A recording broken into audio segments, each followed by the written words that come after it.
46th President of the United States, Joe Biden. Oh my God. Folks, how are you? Wow. He gave us a good how are you? Okay. Strong energy.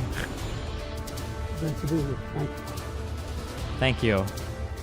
And please welcome the 45th President of the United States, Donald Trump. Oh no, his mic's already muted. They've already got him. Oh no. The leftists, the propaganda. Gentlemen, thanks so much for being here. Let's begin the debate, and let's start with the issue that voters consistently say is their top concern, the economy. President Biden, inflation has slowed, but prices remain high. Since you took office, the price of essentials has increased. For example, a basket of groceries that cost $100 then now costs more than $120. And typical home prices have jumped more than 30%. What do you say to voters who feel they are worse off under your presidency than they were under President Trump? We got to take a look at what I was left when I became president and what Mr. Trump left me. We had an economy that was in free fall. The pandemic was so badly handled, many people were dying. All he said was, it's not that serious. Just inject a little bleach into your arm. It'll be all right. Damn. The economy collapsed. There were no jobs. Unemployment rate rose to 15%. It was terrible. And so what we had to do was try to put things back together again. And that's exactly what we began to do. We created 15,000 new jobs. We brought out in a position where we have 800,000 manufacturing jobs. But there's more to be done. There's more to be done. Working class people are still in trouble. I come from Scranton, Pennsylvania. I come from a household where the kitchen table, things weren't able to be met during the month was a problem. The price of eggs, the price of gas, the price of housing, the price of a whole range of things. That's why I'm working so hard to make sure I deal with those problems. And we're going to make sure that we reduce the price of housing. We're going to make sure we build 2 million new units. We're going to make sure we cap rents so corporate greed can't take over. The combination of what was left of the corporate greed is the reason why we're in this problem right now. In addition to that, we're in a situation where if you take a breath, look at all that was done in his administration, he didn't do much at all. Things were chaos, literally chaos. And so we put things back together. We created, I said, those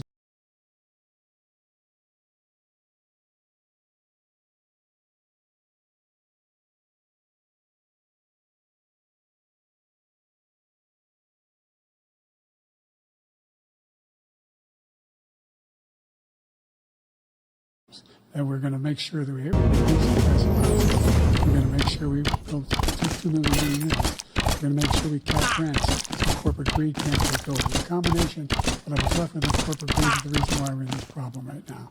In addition to that, we're in a situation where if you take a breath, all that was done in his administration, he didn't do much at all. By the time he left, things were in chaos, literally chaos.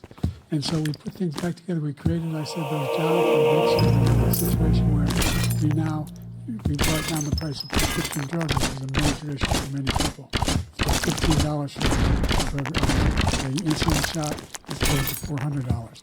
No senior has to pay more than $200 for any drug. All the drugs we can prove beginning. All the drugs. In the situation is we're going to make that available. All of it. So we're working to bring down the prices around the kitchen table, and that's what we're going to get to. Thank you, President Trump. We have the greatest economy in the history of our country. We have never done so well.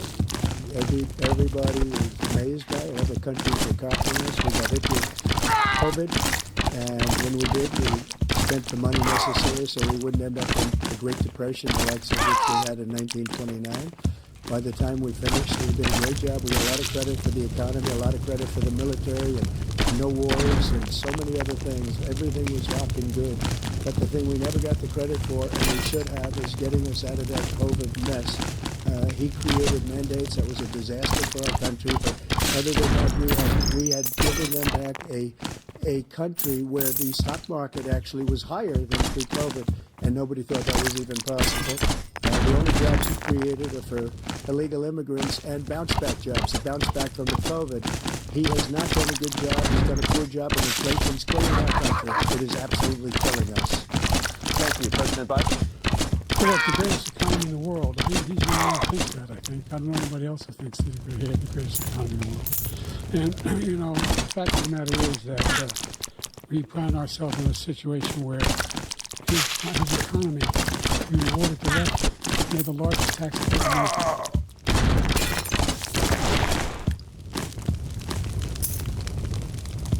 In history, $2 trillion. He raised a deficit larger than any president has in any one term.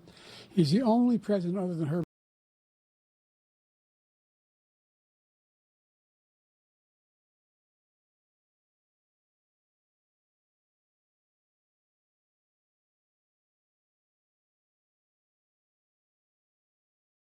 Thank you. President Biden? Well, look, the greatest economy in the world. He's the only one who thinks that. I think. I don't know anybody else that thinks that we have the greatest economy in the world. And, you know, the fact of the matter is that we find ourselves in a situation where his economy, he rewarded the wealthy. He had the largest tax cut in American history, $2 trillion. He raised a deficit larger than any president has in any one term. He's the only president other than Herbert Hoover who's lost more jobs than he has in the years since Herbert Hoover. The idea that he did something that was significant in the military, you know, when he was president, we were still killing people in Afghanistan. We didn't do anything about that. When he was president, we still found ourselves in a position where we had a notion that we were this safe country. The truth is, I'm the only president this century that doesn't have this decade have any troops fighting anywhere in the world like he did. President Trump, I want to follow up if I can. What about the Afghanistan pullout? Well, I'm going to ask you a follow-up. You can do whatever you want. I feel like I would ask about that, no? I want to follow up. You want to impose a 10% tariff on all goods coming into the U.S. Oh, okay. How will you ensure that that doesn't drive prices even higher? Not going to drive them higher. It's just going to cost countries that have been ripping us off for years, like China and many others, in all fairness to China. It's going to just force them to pay us a lot of money, reduce our deficit tremendously, and give us a lot of power for other things. But he made a statement. The only thing he regretted about is I gave you the largest tax cut in history. I also gave you the largest regulation cut in history. That's why we had all the jobs. And the jobs went down, and then they bounced back, and he's taking credit for bounce back jobs. You can't do that. He also said he inherited 9% inflation. He inherited almost no inflation, and it stayed that way for 14 months. And then it blew up under his leadership because they spent money like a bunch of people that didn't know what they were doing, and they don't know what they were doing. It was the worst, probably the worst administration in history. There's never been. And as far as Afghanistan is concerned, I was getting out of Afghanistan. We were getting out with dignity, with strength, with power. He got out. It was the most embarrassing day in the history of our country's life. President Trump, over the last 8 years, under both of your administrations, the national debt soared to record highs.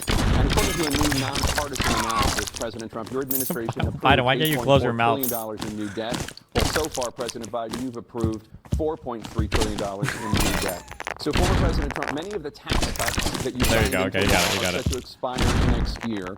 You want to extend them and go even further, you say. With the U.S. facing trillion-dollar deficits and record debt, why should top earners and corporations pay even less in taxes than they do now? Because the tax cuts spurred the greatest economy that we've ever seen just prior to COVID, and even after COVID. It was so strong that we were able to get through COVID much better than just about any other country. But we spurred, that tax spurred. Now, when we cut the taxes, as an example, the corporate tax was cut down to 21% from 39%, plus beyond that.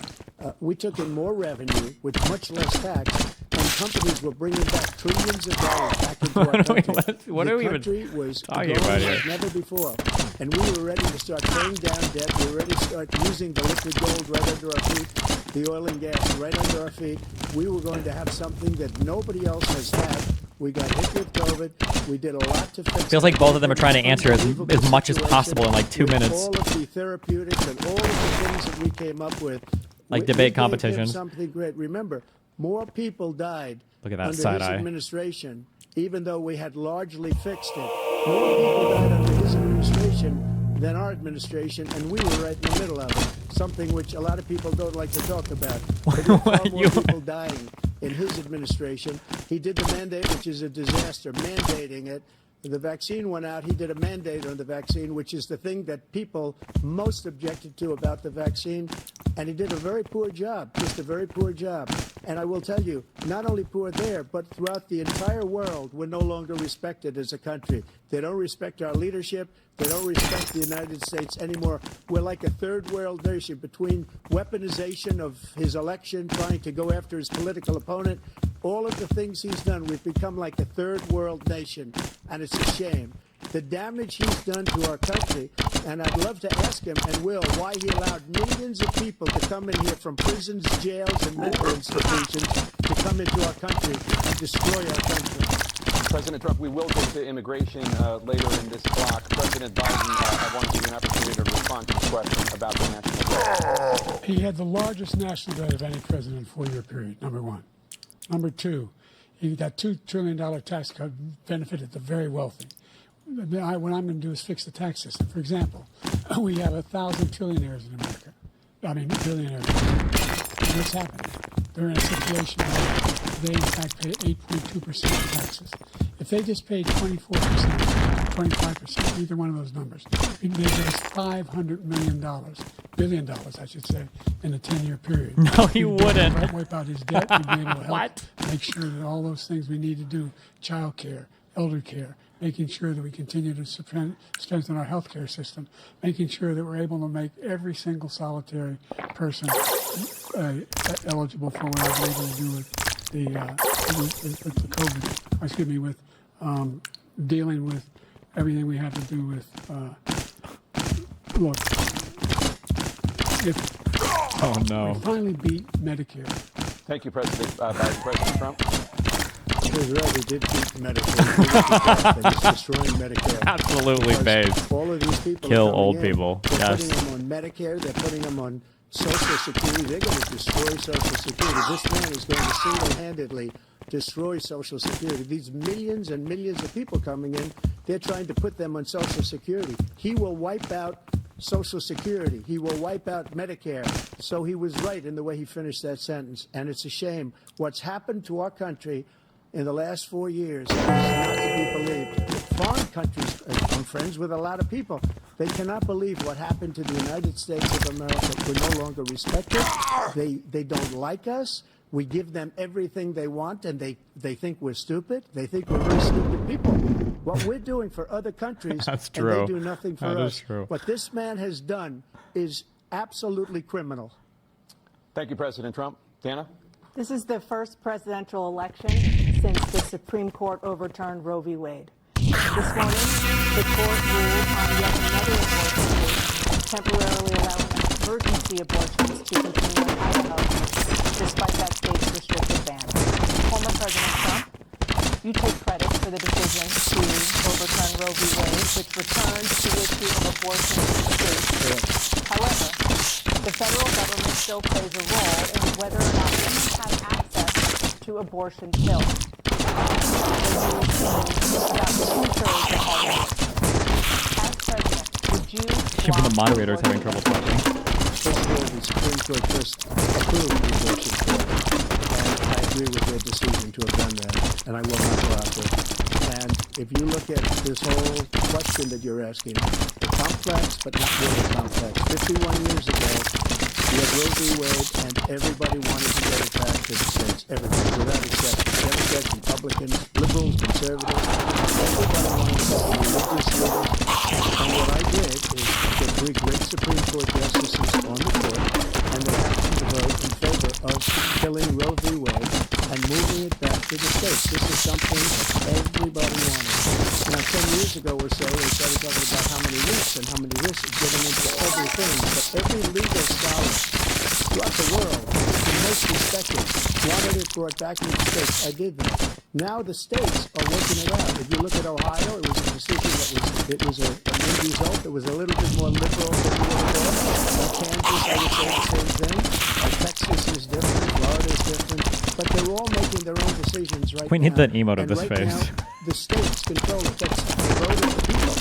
Like Ronald Reagan, I believe in the exception. I am a person that is. And frankly, I think it's important to believe in the exceptions. Some people, you have to follow your heart. Some people don't believe in that. But I believe in the exceptions for rape, incest, and the life of the mother. I think it's very important. Some people don't. Follow your heart. But You have to get elected also, and because that has to do with other things. You got to get elected. True. The problem they have is they're radical Bro, because they will what is happening? take the life of a child in the 8th month, the 9th month, and even after birth. After birth, if you look at the former governor of Virginia, he was willing to do this. He said, "We'll put the baby aside." Let's go, and we'll Biden. determine We got to what bring it to back do here, with okay? it, and we'll kill the baby. What happened is we brought it back to the states, and the country is now coming together on this issue. It's been a great thing. Okay. It's been a terrible. The fact is that the vast majority of constitutional scholars support Roe. Support it, Roe. This idea that they're all against it is just ridiculous. And this is the guy that said the state should do that. We're in a state where in 6 weeks, you don't even know whether you're pregnant or not. You cannot see a doctor and have him decide on what your circumstances are, whether you need help. The idea that states are able to do this is no like them. We're going to turn civil rights back to the states. Let each state have a different rule. Look, there's so many young women who have been, including... There was a good point buried somewhere in there. Murdered. And he went to the funeral. The idea that she was murdered by an immigrant coming in to talk about that. Here's the deal. There's a lot of women being raped by their immigrants, by their spouses, brothers and sisters. It's just ridiculous. And they can do nothing about it. And they try to rescue them across the state line. Thank you.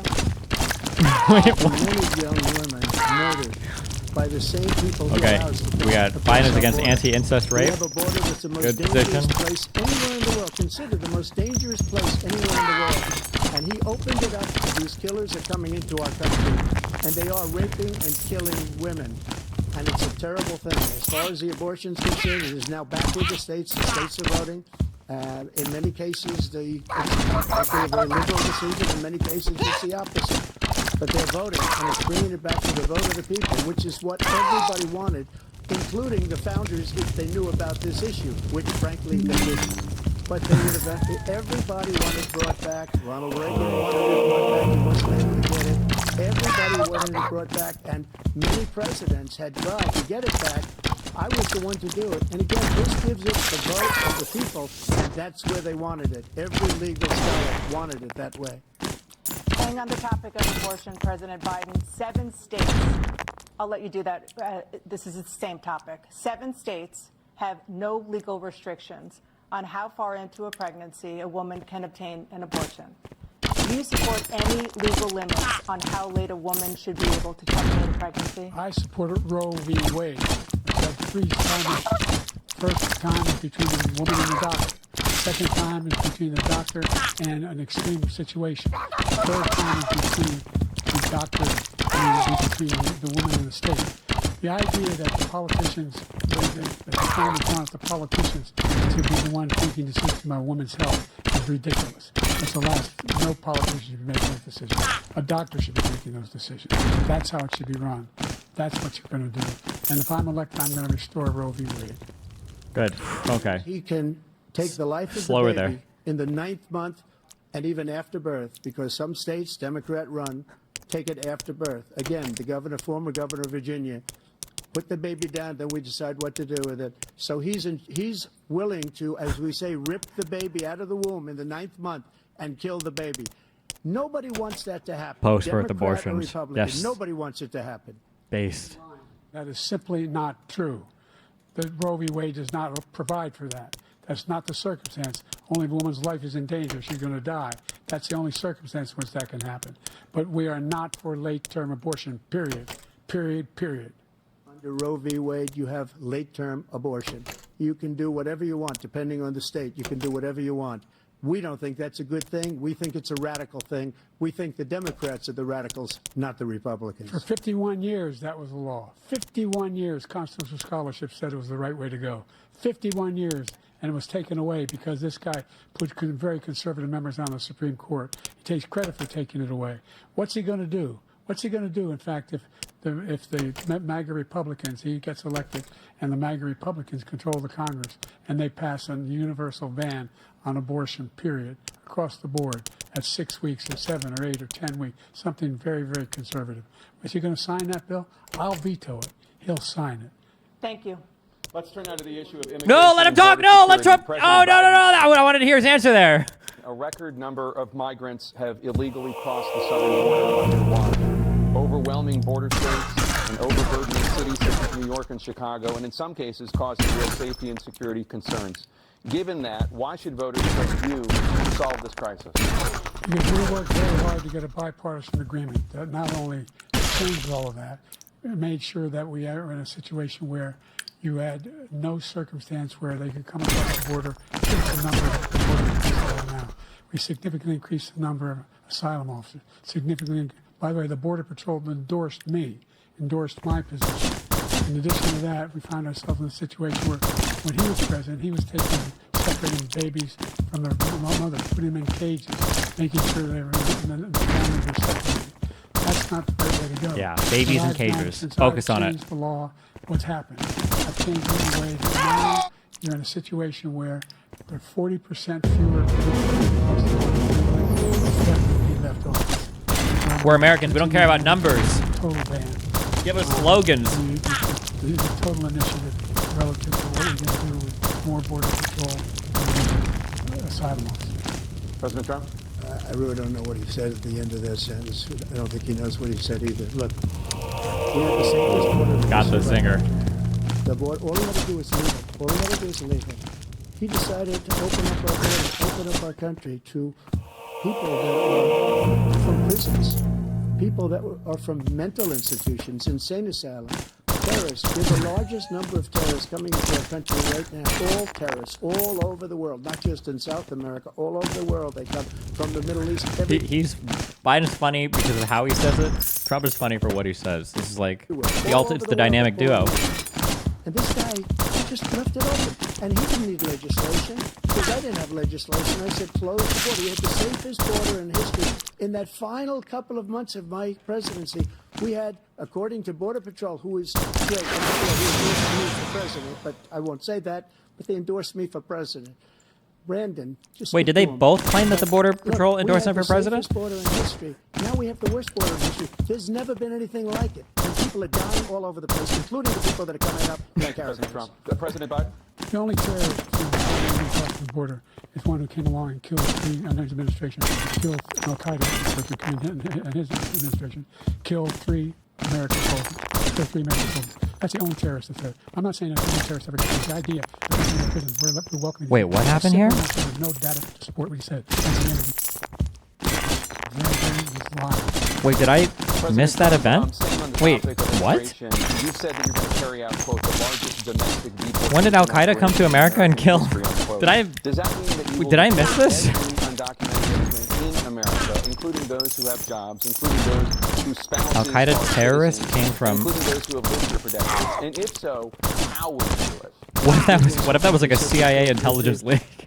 The people we killed are al-Baghdadi and Soleimani, the two greatest terrorists, biggest terrorists anywhere in the world, that have a huge impact on everything, not just border, on everything. He's the one that killed people with the bad water, including hundreds of thousands of people dying, and also killing our citizens when they come in. We are living right now in a rat's nest. They're killing our people in New York, in California, in every state in the union, because we don't have borders anymore. Every state is now a border. Oh shit, this did Because happen. of I didn't these even know about that. My bad. ridiculous, insane, and very stupid policies, people are coming in and they're killing our citizens at a level that we've never seen. We call it crime. I call it Biden's crime. They're killing our citizens at a level that we've never seen before. And you're reading it like these 3 incredible young girls over the last few days. Back it down, you, Joe. One of them, I just spoke to the mother, and he just had the funeral for this girl, 12 years old. This is horrible what's taken place. What's taken place in our country, we're literally an uncivilized country now. He doesn't want it to be. He just doesn't know. We opened the borders. Nobody's ever seen anything like it. And we have to get a lot of these people out, and we have to get them out fast because they're going to destroy our country. Just take a look at where they're living. They're living in luxury Biden's looking for them. hotels. He's looking In for New the York City and illegals other right now in the places. audience. Our veterans are on the street. They're dying. He's like, He shit, doesn't are they- care are they about in here our now? veterans. He doesn't like the military at all. And he doesn't care about our veterans. Nobody been worse I had the highest approval rating for veterans taking care of the wounded. He has the worst. He's gotten rid of all the things that I approved. Choice that I got through Congress, all of the different things I approved, they abandoned. We had by far the highest, and now it's down in less than half because he's done all these great things that we did, and I think he did it just because I approved it, which is crazy. But he has killed so many people at our border by allowing all of these people to come in. President and it's Biden. a very sad day. President Biden, you have the mic. Every single thing he said is a lie. Every single one. For example, veterans are a hell of a lot better off since they passed. 1 million of them now have insurance and their families have it because what happened, whether it was Agent Orange or furniture, they're all being covered now. And he opposed it. We're also in a situation where we have great respect for veterans. My son spent a year in Iraq. Okay. Maybe when I was one of those friends, come back to Facebook, leave us home. I was recently Okay. Using medical terms.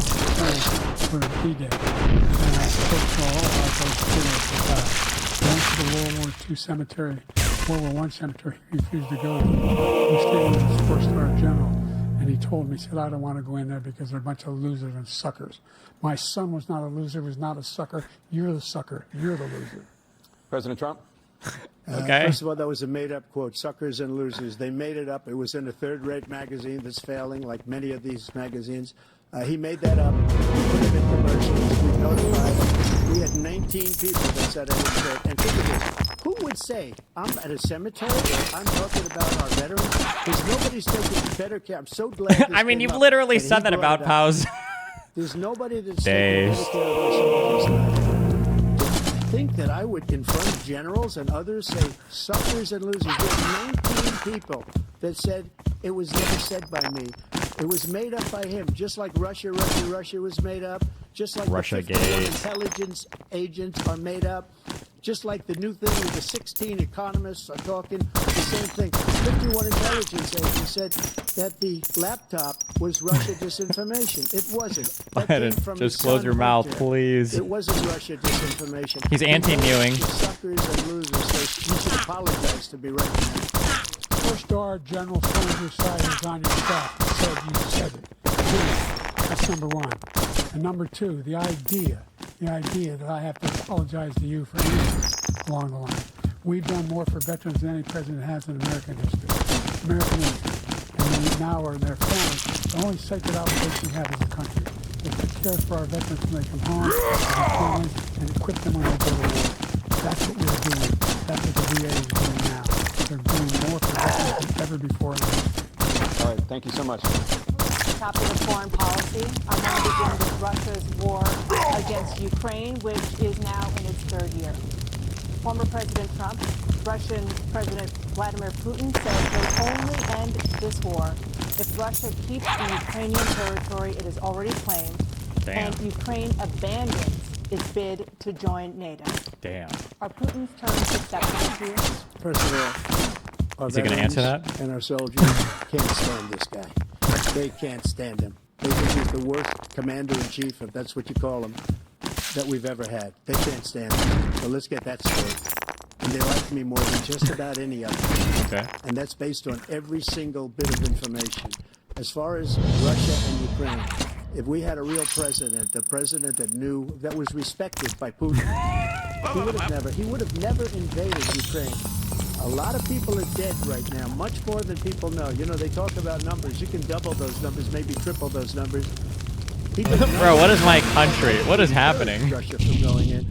I'll tell you what happened. He was so bad with Afghanistan. It was such a horrible, embarrassing, most embarrassing. Did we answer the Russian country, question?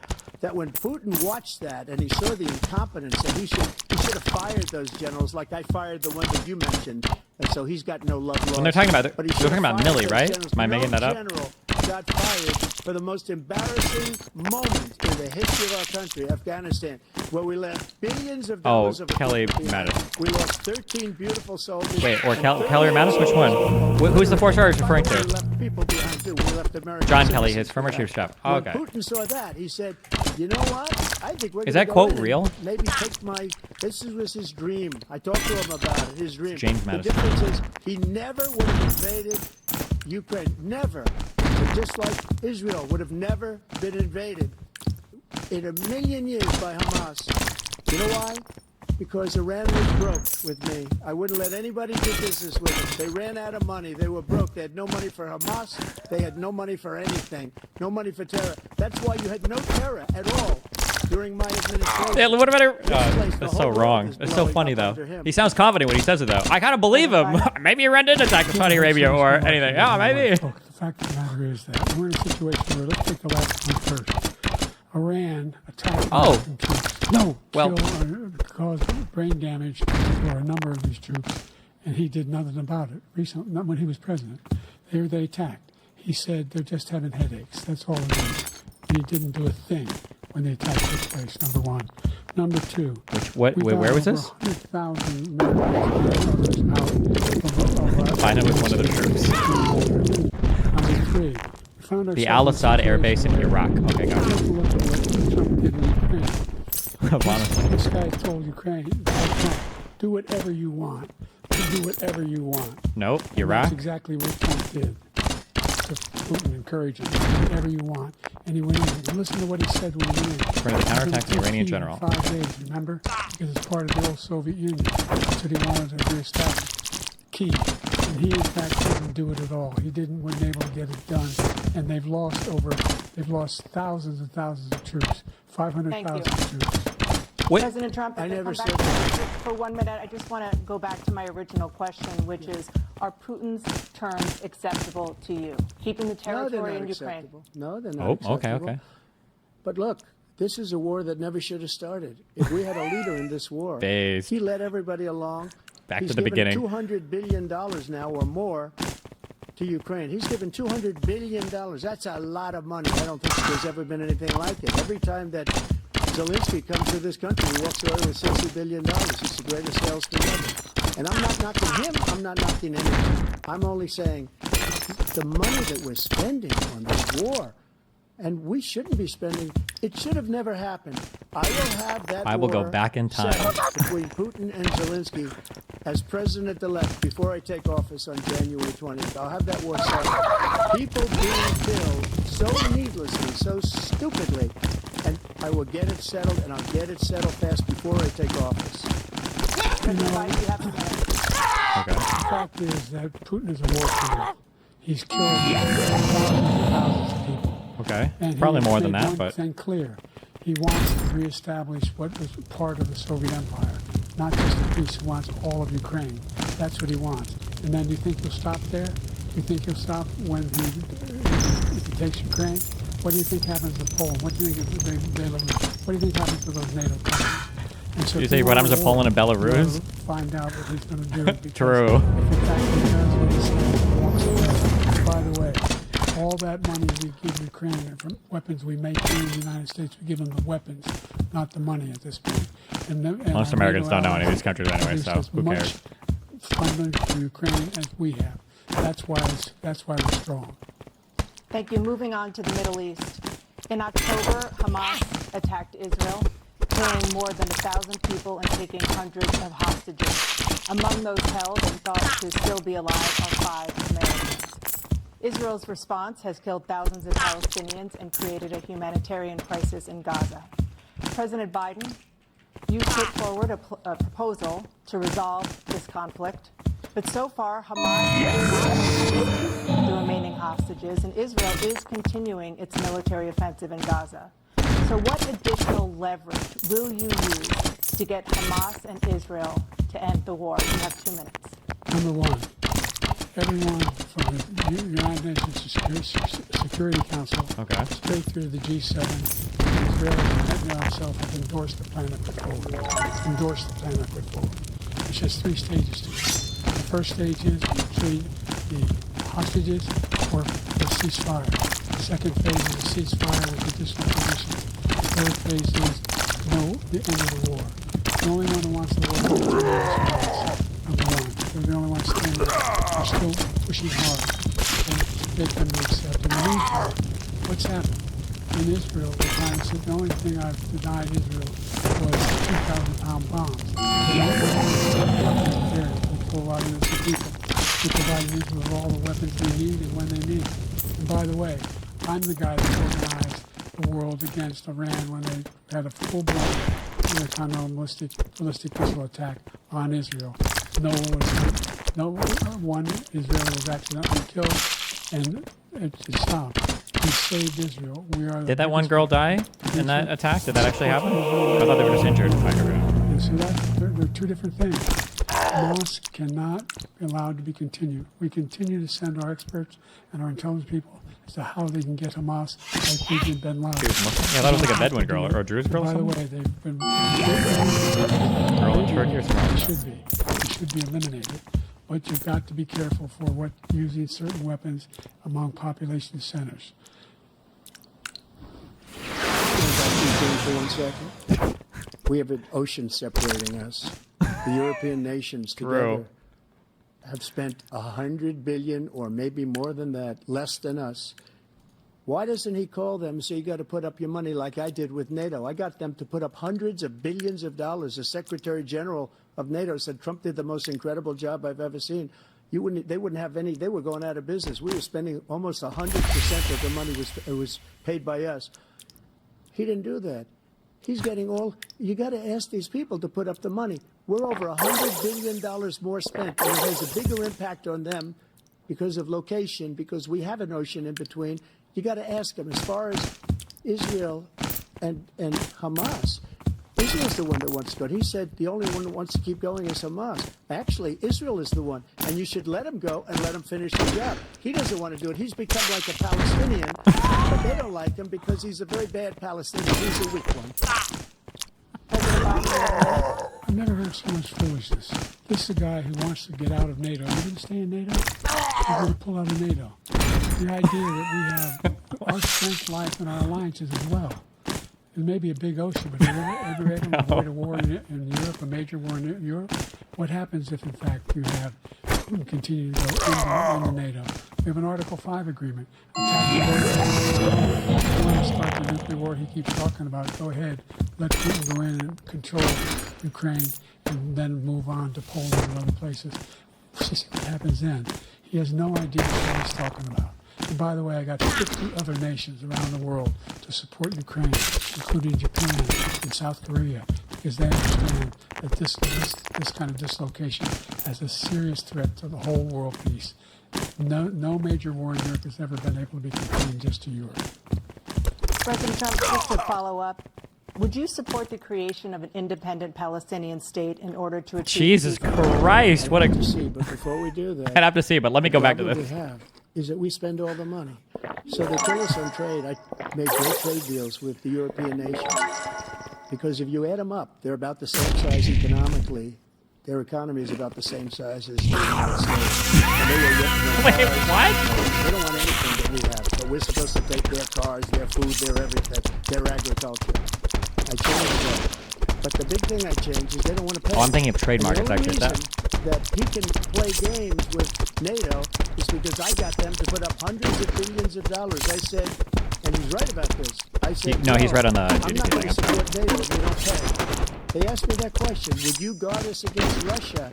At a very secret meeting of the 28 states at that time. U.S. nations at powerhouse, that time. okay? We're They said, no, gods. if you don't pay, I won't do that. And you know what happened?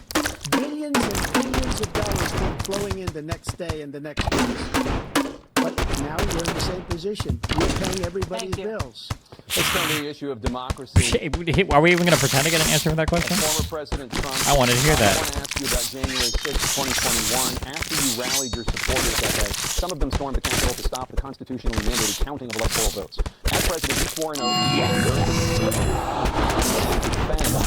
What do you say to voters who believe that you violated that oath through your actions and inaction on January 6th and worry that you'll do it again? Well, I don't think too many believe on January 6th. On January 6th, we had a great border. Nobody coming through, very few. On January 6th, we were energy independent. On January 6th, we had the lowest taxes ever.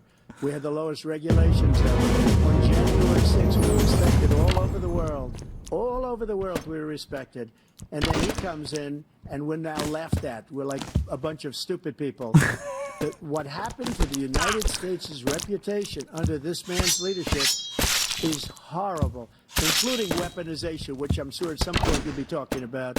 where he goes after his political opponent because he can't beat him fair and square. Okay, You have Biden. 80 seconds left. My question was, Oh. what do you say to those voters who believe that you violated your constitutional oath through your actions and inaction on January 6, 2021, and worry that you'll do it again? Well, I didn't say that to anybody. I said peacefully and patriotically. And Nancy Pelosi, if you just watched the news from 2 days ago, on tape to her daughter, who's a documentary filmmaker, they say, but she's saying, oh, no, it's my responsibility. I was responsible for this. Because I offered her 10,000 soldiers or National Guard, and she turned them down. And the mayor of, in writing, by the way, the mayor, in writing, turned it down, the mayor of D.C. Bowser. They turned it down. I offered 10,000 because I could see, I had virtually nothing to do. They asked me to go make a speech. I could see what was happening. Everybody was saying they're going to be there on January 6th. They're gonna Who be there. asked him? And I said, you know what? There's a lot of people coming. You could feel it. You could feel it too, and you could feel it. And I said, they ought to have some National Guard or whatever. And I offered it to her, and she now admits that she turned it down. And it was the same day she was, I don't know, she can't be very happy with her daughter because it made her into a liar. She said, I take full responsibility for January 6th. President Biden? He encouraged those folks. I sat in the dining room off the Oval Office. He sat there for 3 hours watching, begging, being begged by his vice president and a number of his colleagues on the Republican side as well to do something, to call for a stop, to end it. Instead, they talked about these people being patriots and great patrons of America. In fact, he says he'll now forgive them for what they've done. They've been convicted. He says he wants to commute their sentences and say that no. But he went to every single court in the nation. I don't know how many cases, scores of cases, including the Supreme Court, and they said, no, this guy is responsible for doing what was done. He did do a damn thing, and these people should be in jail, and they should be the ones being held accountable. And now he says that he loses again, such a whiner and leader, that there could be a bloodbath. Thank you, President Biden. President Trump? What they've done to some people that are so innocent, you ought to be ashamed of yourself. What you have done, how you've destroyed the lives of so many people. When they ripped down Portland, when they ripped down many other cities. If you go to Minnesota, Minneapolis, what they've done there with the fires all over the city. If I didn't bring in the National Guard, that city would have been destroyed. When you look at all of they took over big chunks of Seattle. I was all set to bring in the National Guard. They turned up, they saw them coming, and they left immediately. What you said about this whole subject is so off. Peacefully patriotic. One other thing. The Intellect Committee, which is basically two horrible Republicans that are all gone now out of office, and Democrats, all Democrats, they destroyed and deleted all of the information they found because they found out we were right. We were right. About what? They deleted and destroyed all of the information. What? They should go to jail for that. If a Republican did that, they'd go to jail. Thank you, President Trump. President Biden, I want to give you a minute. The only person on this stage that's convicted felon is the man I'm looking at right now. True. And the fact of the matter is, what he's telling you is simply not true. The fact is that there was no effort on his part to stop what was going on. Uh-oh. My internet's having a Biden moment. Hello? Wait, did this die for anybody else or just me? That there was no effort on his part to stop what was going on in Capitol Hill. Every one of those who were convicted, they turned over desks, turning over statues. The idea that those people are patriots, come on. When I asked him about the first two debates we had, the debates we had the first time around, I said, will you denounce the cowboy? He said, no, I'll probably stand by. The idea he's refusing to denounce these guys, what do you do? I'm going to give you a minute to President Trump for a follow-up question I have. After a jury convicted you of 34 felonies last month, you said if reelected, you would, quote, ad hominem, have the right to go after, unquote, your political opponents. You just talked about members of the Select Committee on January 6th going to jail. Your main political opponent is standing on stage with you tonight. Can you clarify exactly what it means about you feeling you have every right to go after your political opponent? Well, I said my retribution is going to be success. We're going to make this country successful against the right now it's a failing nation. My retribution is going to be success. But when he talks about a convicted felon, his son is a convicted felon at a very high level. His son is convicted, going to be convicted probably numerous other times. Should have been convicted before, but his Justice Department let the statute of limitations lapse in the most important things. But he could be a convicted felon as soon as he gets out of office. Joe could be a convicted felon with all of the things that he's done. He's done horrible things. All of the death toll at the border, telling the Ukrainian people that we're going to want $1 billion and you change the prosecutor. Otherwise, you're not getting $1 billion. If I ever said that, that's quid pro quo. That we're not going to do anything. We're not going to give you $1 billion unless you change your prosecutor. Having to do with the son. This man is a criminal. This man, you're lucky.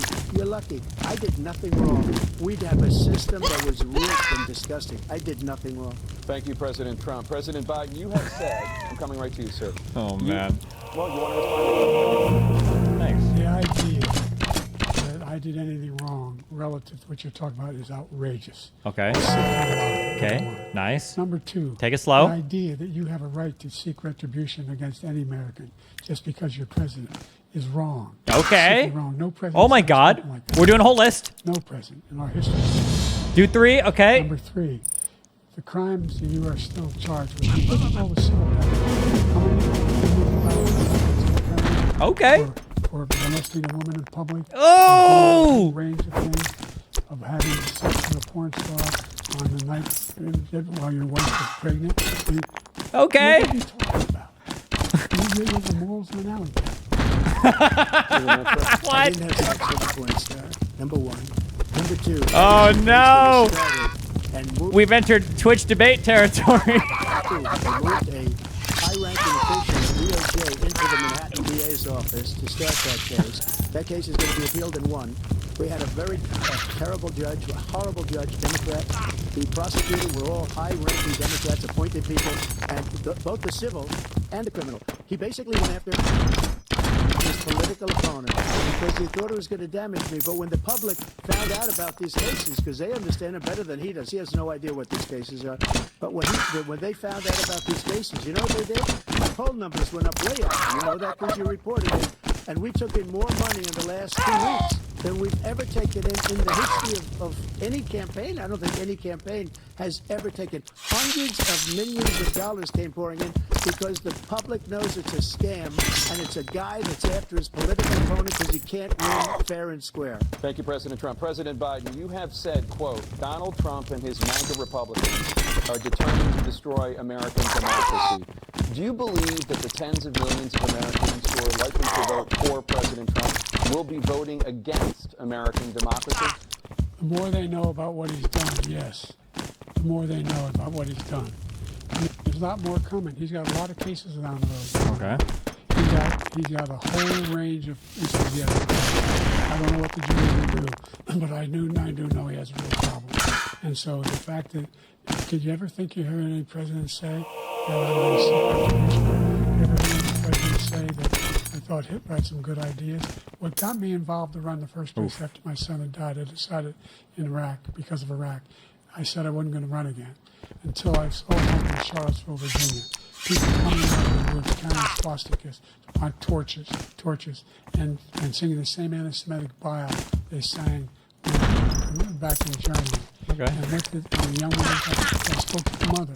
Okay. They asked him, they said, what do you think of those people? The people the ones who got killed, one who tried to stop him, and the ones he said, I think they're fine people on both sides. What American president would ever say Nazis coming out of torches singing the same anti-Semitic bile, carrying swastikas, fine people? This is the guy who says Hitler's done some good things. Like you know what they are. Okay, better. Slogans, yes, that's good. Sense of American democracy. Okay, yes. He's pulling it back. Slogans. Jake, both of you know that sir has been totally wiped out because when you see the sentence, it said 100% exoneration on that, sir. He just keeps it going. He says he ran because of Charlottesville. He didn't run because of Charlottesville. He ran because it was his last chance. He's not equipped to be president. You know it, and I know it. It's ridiculous. We have a tape. We're trying to justify his presidency. His presidency, without question, the worst presidency in the history of our country. We shouldn't be having a debate about it. There's nothing to debate. He made up the Charlottesville story, and you'll see it's debunked all over the place. Every reasonable anchor has debunked it. And just the other day it came out where it was fully debunked. It's a nonsense story. He knows that, and he didn't run because of Charlottesville. He used that as an excuse to run. President Biden? And debunk. All you have to do is listen to what was said at the time. And the idea that somehow that's the only reason I ran. I ran because I voted this guy to get elected. If he thought they were good people coming out of that forest, carrying those torches, then he didn't deserve to be president. Didn't deserve to be president at all. And the idea that he's talking about all this being fabricated, we saw with our own eyes. We saw what happened on January 6th. We saw the people breaking through the windows. We saw people occupying his own vice president. Look, there's a reason why 40 of his 44 top cabinet officers refused to endorse this. Damn. His vice president hasn't endorsed it this time. So why? Damn, Why? that's We pretty don't bad. know. Focus on that. Why are they not Focus. Thank you, President Biden. We're gonna Let him talk answer that. more I wanted to hear Trump's answer to that. presidential debate. Okay.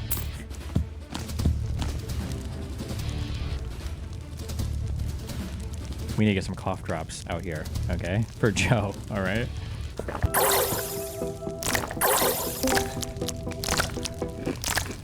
Bro. Has to make it until, what, November? Yeah. That's all you have to do is make it till November, okay? I believe it's ability to stay alive. That's all that matters.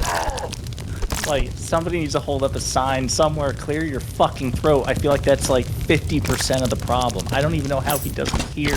Well, it could also be that that's just his voice, because you're like,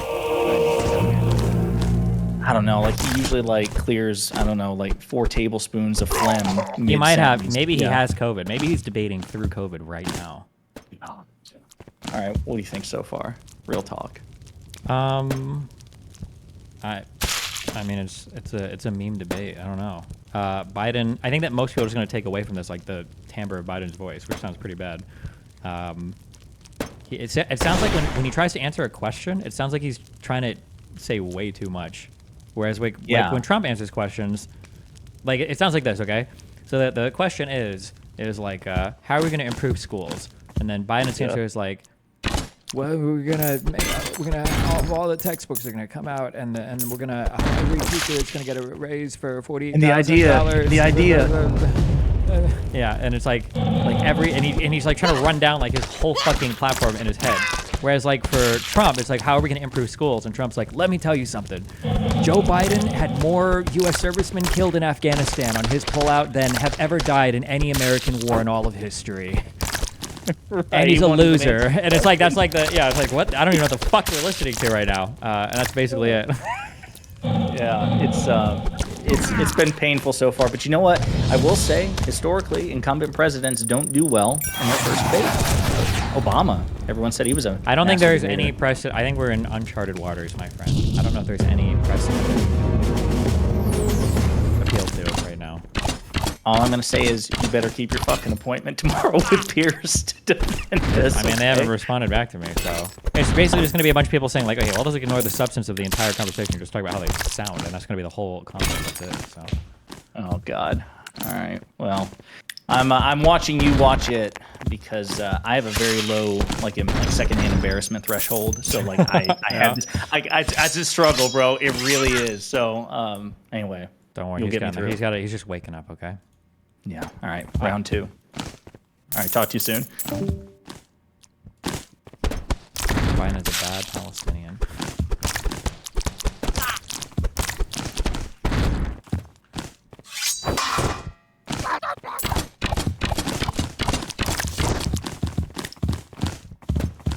You have time to watch the Frank Luntz panel after the debate. Oh, listen, it's a long day for me, okay?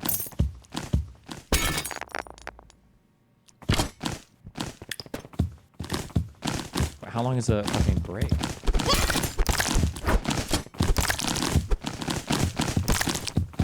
think this will have a major impact on elections?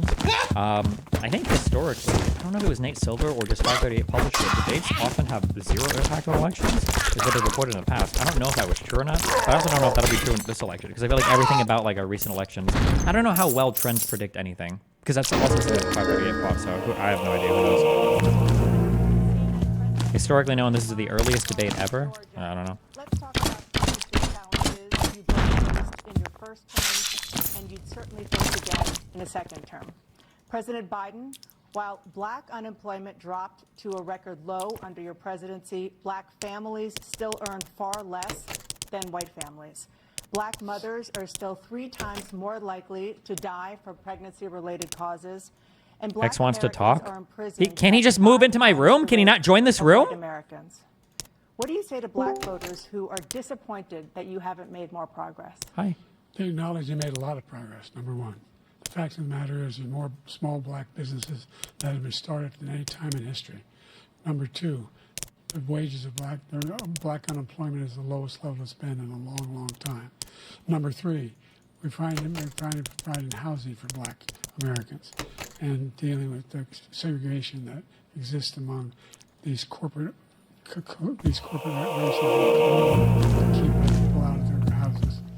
And in addition to that, we find that the impact on the choice that black families have to make relative to child care is incredibly difficult. When we did the first major piece of legislation passed, I was able to reduce child care costs. I cut them in half. A little bit. Make sure we provide for child care costs. We got to make sure, because when you provide for child care protection, you increase economic growth particularly in the job market. So there's more to be done, considerably more to be done. But we've done a great deal so far, and I'm not letting up, and they know it. Okay. You have 49 seconds left. What do you say to black voters who are disappointed with the progress? I say I'm disappointed. Inflation is still high. For example, provided the idea that any black family, first-time homeowner, should get a $25 tax credit to be able to buy their first home. Damn. So they can get started. How black do you have to be for that? In a situation where all those black families and those black individuals provided had to take out student loans that were ballooning.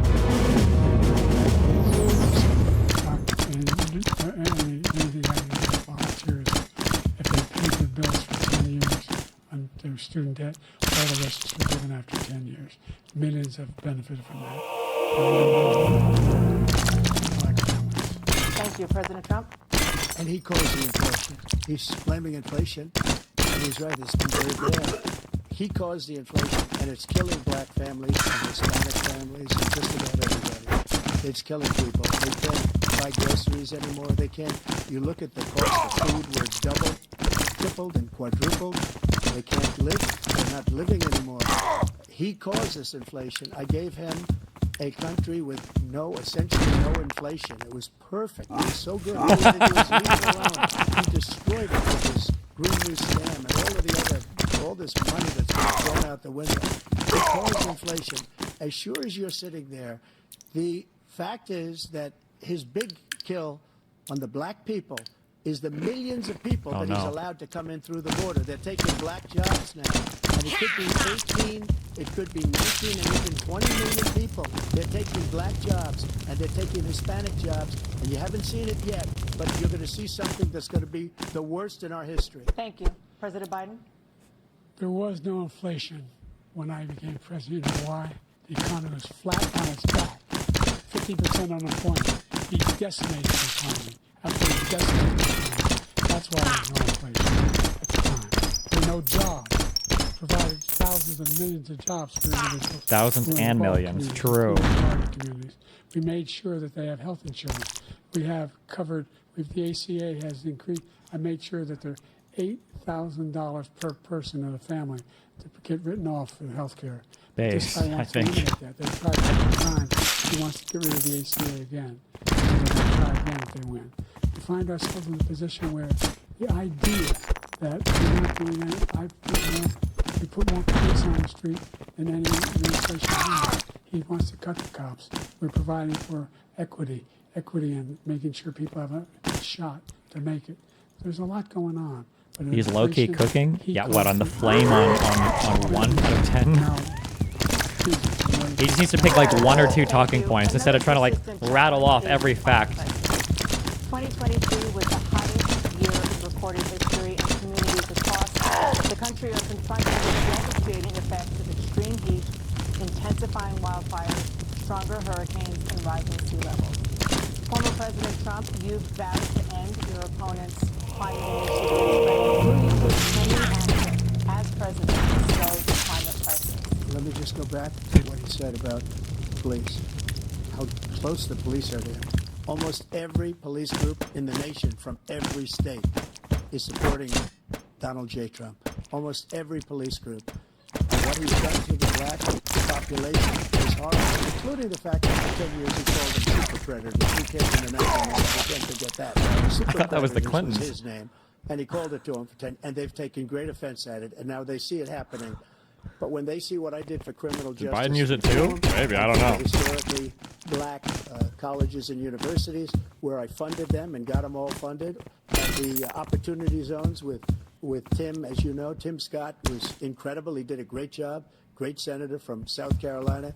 He came to me with the idea, and it was a great idea. It's one of the most successful economic development acts ever in the country. Opportunity zones, and the biggest beneficiary are blacks, and that's why we have the best numbers with them in maybe ever. They're saying ever. I read this morning where ever, the best numbers.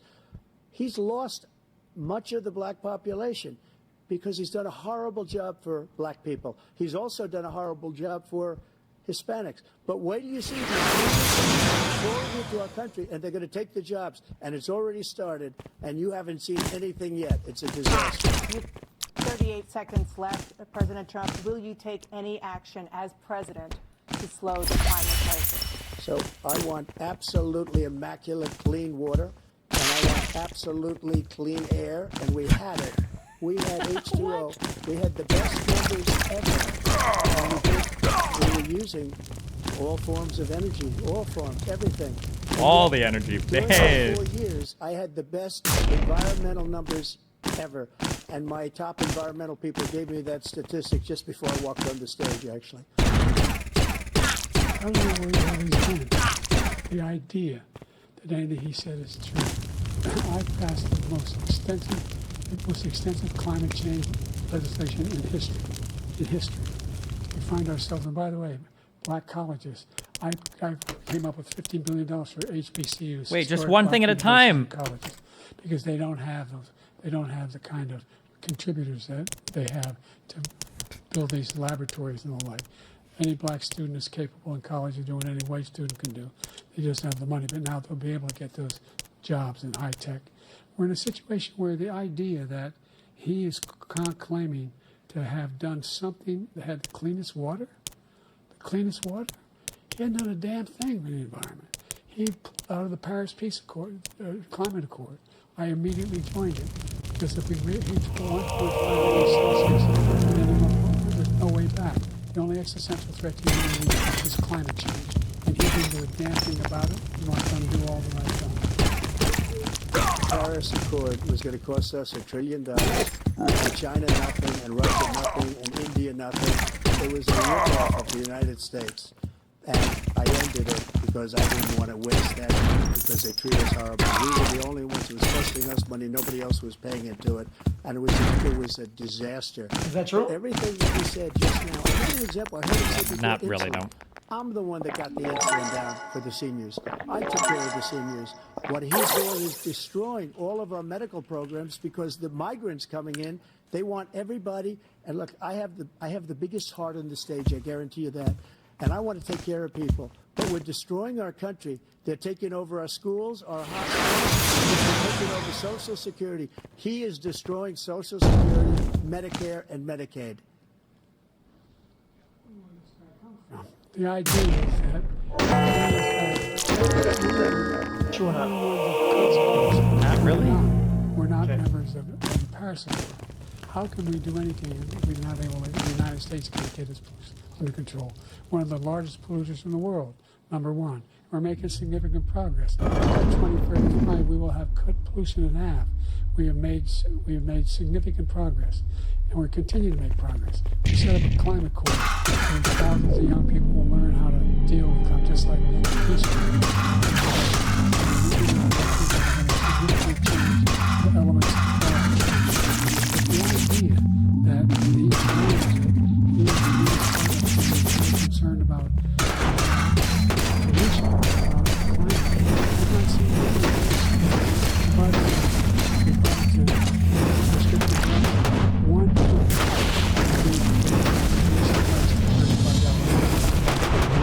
voluntarily. I make sure every company in the world, every pharmaceutical company, cannot. Oh. So every day, millions We'll of just finish your Americans struggle just sentence.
to make ends meet. For many older just finish Americans, it. Social Security provides a critical lifeline. President Biden, if nothing is done to Social Security, seniors will see their benefits cut in just over 10 years. Will you name tonight one specific step that you're willing to take to keep Social Security solvent? Yes, make the very wealthy begin to pay their fair share. Right now, everybody making under $170,000 pays 6% of their income, of their paycheck, every single time they get a paycheck from the time of the first one they get when they're 18 years old. The idea that they're going to, I'm proposing that everybody, the millionaires pay 1%. So no one I would not raise the cost of Social Security for anybody under $400,000. After that, I began to make the wealthy begin to pay their fair share by increasing from 1% beyond to be able to guarantee the program for life. So you still have That's not at all how Social Security taxes work, but okay. I'm pretty sure they cap it like, isn't it like 139K? Is that one enough? Well, no, that one enough will keep it solvent, but the biggest thing we'll do if we defeat this man. Oh, it's 143 right now. No, wait, I'm sorry, 168.6 right now? There's plenty to cut. Damn, that went up a lot. He's wanting to cut Social Security and Medicare. Jesus. Both times. And and if you look at the program put forward by the House Republican caucus that I believe supports, is in fact want to cut it as well. The idea that we don't need to protect our seniors is ridiculous. And by the way, the American public has greater health care coverage today than ever before. And on the ACA, as I said, you're in a. He said he's going to unlock the cap when you get to 400. 400,000 people. I don't even know it. I don't know. 40 million people would not have insurance because they have a pre-existing condition. Only thing that allows them to have that insurance. The people have the best medical aid and care right now. They, in fact, are part of the ACA. And by the way, I don't know. I have no idea. We're in a situation where we talk about education for black communities. I've raised the amount of money for Pell Grants by another $8,000. So anybody making under $70,000 a year is going to be able to get $15,000 towards their tuition. He just doesn't know what he's talking about. Thank you, President Biden. President Trump. So I've dealt with politicians all my life. I've been on this side of the equation for the last 8 years. I've never seen anybody lie like this guy. He lies. I've never seen it. He can look you in the face. About so many other things, too. And we mentioned the laptop. We mentioned Russia, Ukraine. Everything he does is a lie. It's misinformation and disinformation. The losers and suckers story that he made up is a total lie on the military. It's a disgrace. But Social Security, he's destroying it because millions of people are pouring into our country, and they're putting them onto Social Security. They're putting them onto Medicare, Medicaid. They're putting them in our hospitals. They're taking the place of our citizens. What they're doing to the VA, to our veterans, is unbelievable. Our veterans are living in the street, and these people are living in luxury hotels. He doesn't know what he's doing, and it's really coming back. I've never seen such anger in our country before. President Biden. The idea that veterans are not being taken care of, I told you before. And by the way, when I said Sergeant Rogers, he said he acknowledged that when he fired that general. That general got fired because he's the one that acknowledged.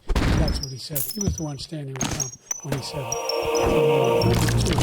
The idea that we're going to be in a situation where all these millions and millions that Joe talks about, illegal aliens are coming into the country and taking away our jobs. There's a reason why we have the fastest growing economy in the world. The reason why we have the most successful economy in the world.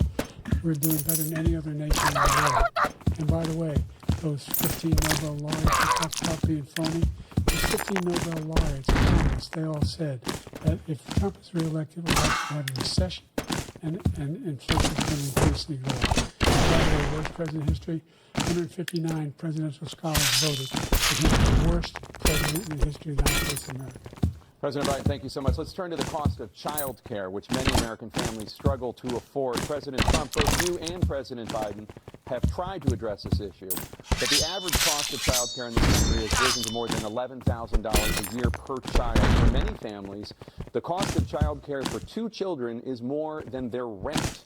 In your second term, what would you do to make child care more affordable?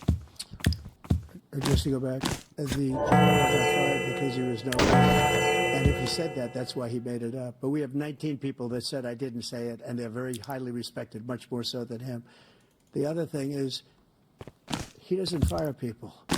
He never fired people. I've never seen a priority, but I did fire a lot. I fired Comey because he was no good. I fired a lot of the top people at the FBI, drained the swamp. They were no good. Not easy to fire people. They pay a price for it, but they were no good. I inherited these people. I didn't put him. I didn't put Comey there. He was no good. I fired him. This guy hasn't fired anybody. He never fires. You didn't fire any of your cabinet members or appointees? Every military man that was involved with that the Afghanistan horror show, the most embarrassing moment in the history of our country. Did you fire anybody? Did you fire anybody that's on the border that's allowed us to have the worst border in the history of the world? Did anybody get fired for allowing 18 million people, many from prisons, many from mental institutions? Did you fire anybody that allowed our country to be destroyed? Joe, our country is being destroyed as you and I sit up here and waste a lot of time on this debate. This shouldn't be a debate. He's the worst president. He just said about me because I said it. Look, he's the worst president in the history of our country. He's destroyed our country. Now all of a sudden he's trying to get a little tough on the border and came out with a nothing deal. And it reduced it a little bit. A little bit, like this much. It's insignificant. He wants open borders. He wants our country to either be destroyed or he wants to pick up those people as voters.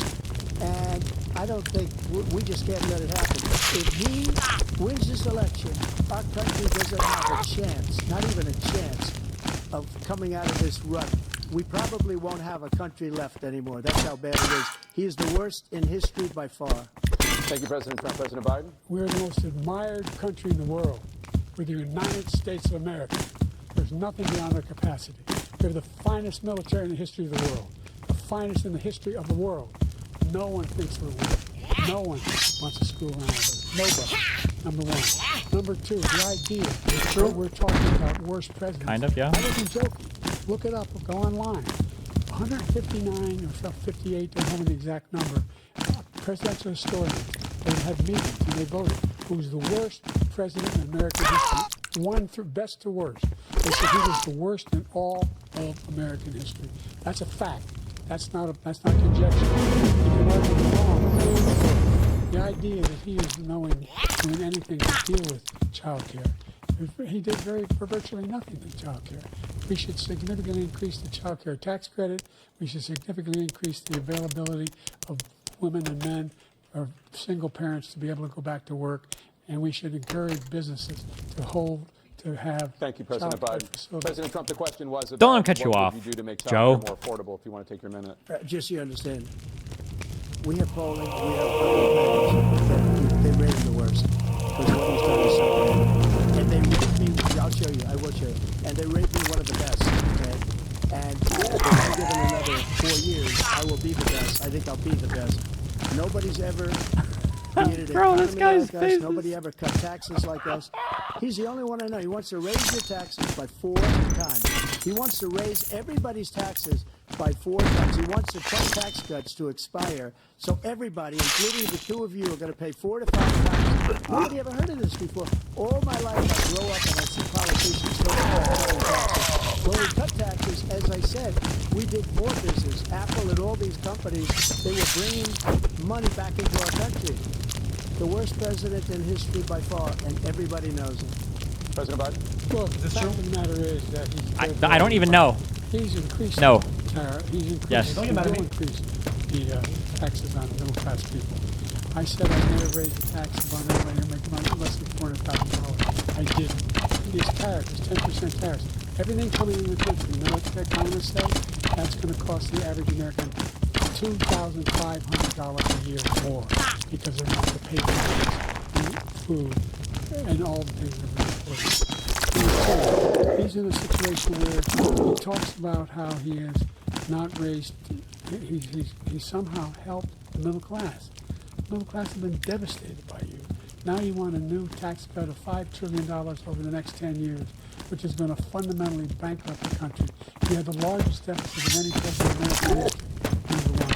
Number two, you have not, in fact, made any contact, any contact with China.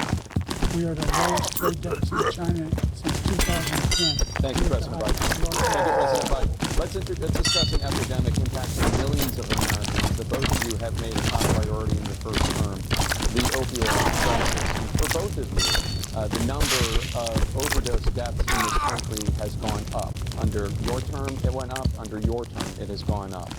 Former President Trump, despite the efforts that both of you have made, more than 100,000 Americans are dying from overdoses every year, primarily from fentanyl and other opioids. What will you do to help Americans right now in the throes of addiction who are struggling to get the treatment they need? Give them weed instead. To finish up, we now have the largest deficit in the history of our country under this guy. We have the Keep largest going up. That's how it deficit works. with China. He gets paid by China. He's a Manchurian candidate. He gets money from China. So I think he's afraid to deal with them or something. But do you notice he never took out Base. because we bring in so much money with the tariffs that I imposed on China. He never took them away. He can't because it's too much money. It's tremendous. And we saved our steel industries, and there was more to come, but he hasn't done that.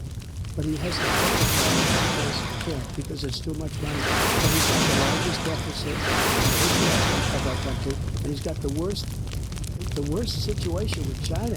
China's going to own us if you keep allowing them to do what they're doing to us as a country. They are killing us as a country, Joe, and you can't let that happen. You're destroying our country. So, President Trump, you have 67 seconds left. The question was, what are you going to do to help Americans in the throes of addiction right now who are struggling to get Why is it funny? Is that not true? I think we're doing very It's just well he didn't in answer the addiction question. until the COVID came along. We had 2.5, almost 3 years like nobody's ever had before, any country, in every way. And then we had to get tough, and it was the drugs pouring across the border it started to increase. We got great equipment. We bought the sitting dog. That's the most incredible thing that you've ever seen, the way they can spot it. We did a lot. And we were getting very low numbers, very, very low numbers. Then he came along. The numbers, have you seen the numbers now?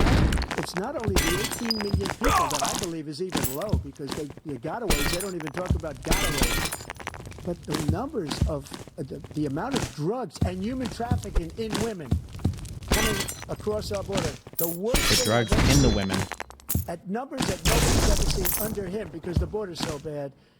But the number of drugs coming across our border now is the largest we've ever had. President Trump, thank you. President Biden? Fentanyl and the byproducts of fentanyl went down for a while.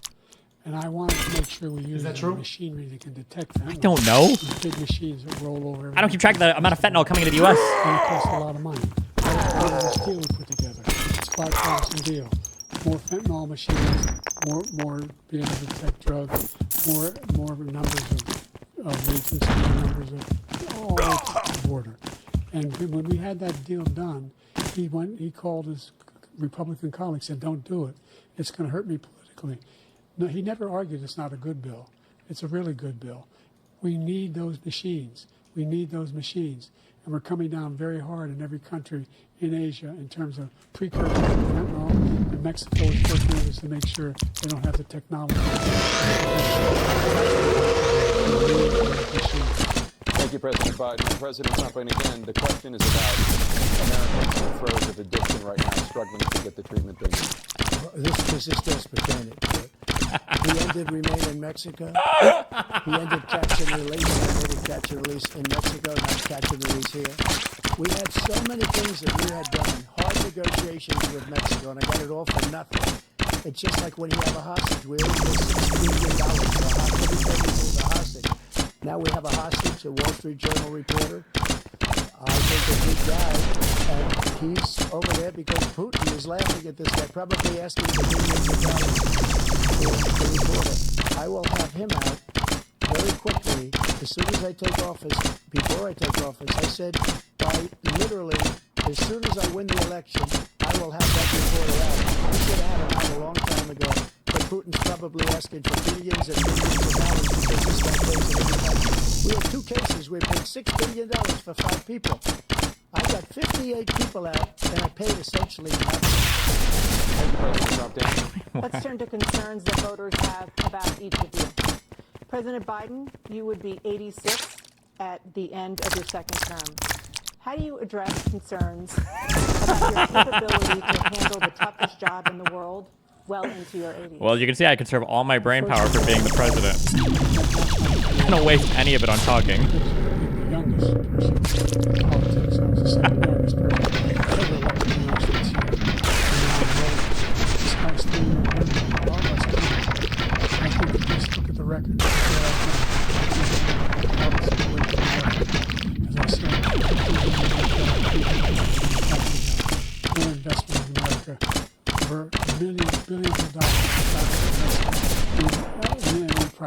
we are growing.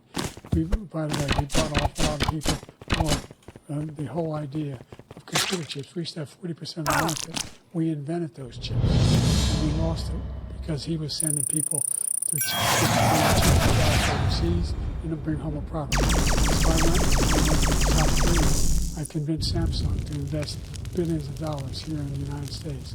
And guess what? Those fabs, they call them, to build these chips, those fabs pay over $100,000. You don't need a college degree for them. And there's billions, about $40 billion already being invested and being built right now in the United States, creating significant jobs for Americans from all over the world.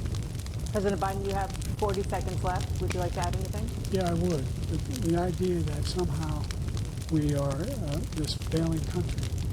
Never heard a president talk like this before. We're the envy of the world. Name me a single major country president who wouldn't trade places with the United States of America for all our problems and all our opportunities. We're the most progressive country in the world in getting things done. We're the strongest country in the world. We're a country in the world that keeps our word, and everybody trusts us. All of our allies and those who send love letters to Putin, etc. They don't want to slow down. Thank you. Okay. Former President Trump, to follow up, Wandered there in the end. at the end of your second term. What do you say to voters who have concerns about your capabilities to serve? Well, I took 2 tests, cognitive tests. I aced them, both of them, as you know. I made it public. He took none. I'd like to see him take one, just one, a real easy one. Was that I true? go through the first 5 questions. He couldn't do it. I'm not sure. But I took 2 cognitive tests. I took physical exams every year.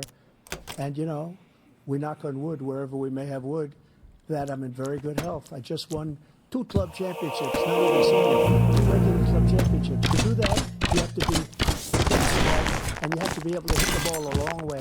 And I do it. He doesn't do it. He can't hit a ball 50 yards. He challenged me to a golf match. He can't hit a ball 50 yards. I think I'm in very good shape. I feel that I'm as in good a shape as I was 25, 30 years ago. Actually, I'm probably a little bit lighter, but I'm in as good a shape as I was years ago. I feel very good. I feel the same. But I was willing to take a cognitive test. And you know what? If I didn't do well, I aced them. Dr. Ronnie Jackson, who's a great guy when he was White House doctor. And then I took another one, a similar one. And one of them said they'd never seen anybody ace him. Thank you. President Biden? You can see he is 6'5" and only 223 pounds, or 235 pounds. Well, you said 6'4", 200. Well, anyway, just take a look at what he says he is, and take a look at what he is. Look, I'd be happy to have a driving contest with him. I got my handicap, which when I was vice president, down to a 6. But by the way, I told you before, I'm happy to play golf. You can carry your own bag. Think you can do it? It was a 6 handicap of all. I was an 8 handicap. I've seen you swing. I know you swing. President Trump, we're going to... Why are both their mics live? I thought we weren't supposed to do a specific concern that voters have about you. Will you pledge tonight that once all legal challenges have been exhausted, that you will accept the results of this election, regardless of who wins, and you will say right now that political violence in any form is unacceptable? Well, I shouldn't have to say that, but of course I believe that. It's totally unacceptable. And if you would see my statements that I made on Twitter at the time, and also my statement that I made in the Rose Garden, you would say it's one of the strongest statements you've ever seen. In addition to the speech I made in front of, I believe, the largest crowd I've ever spoken to, and I will tell you, nobody ever talks about that. They talk about a relatively small number of people that went to the Capitol, and in many cases were ushered in by the police. And as Nancy Pelosi said, it was her responsibility, not mine. She said that loud and clear. But the answer is, if the election is fair, free, and I want that more than anybody. And I'll tell you something. I wish he was a great president, because I wouldn't be here right now.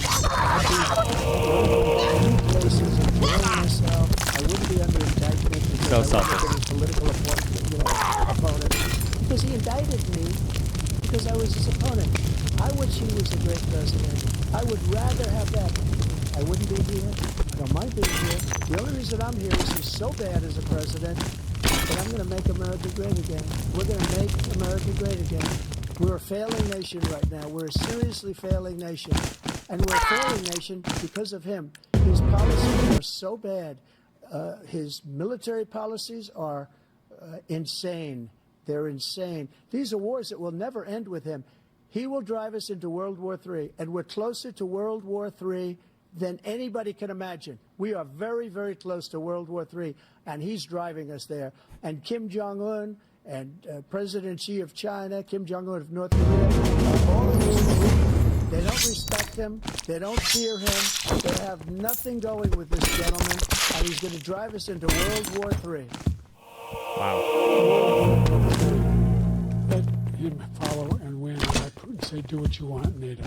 Just do what you want. There's a thing called Article 5. Attack on one is attack on all. The required response. The idea, I can't think of a single major country in the world I wouldn't trade places with the job I've done and what they've done. Because we're a powerful nation. We have wonderful people. It's because of the people, not me. It's because of the American people. They're capable of anything, and they step up when they're needed.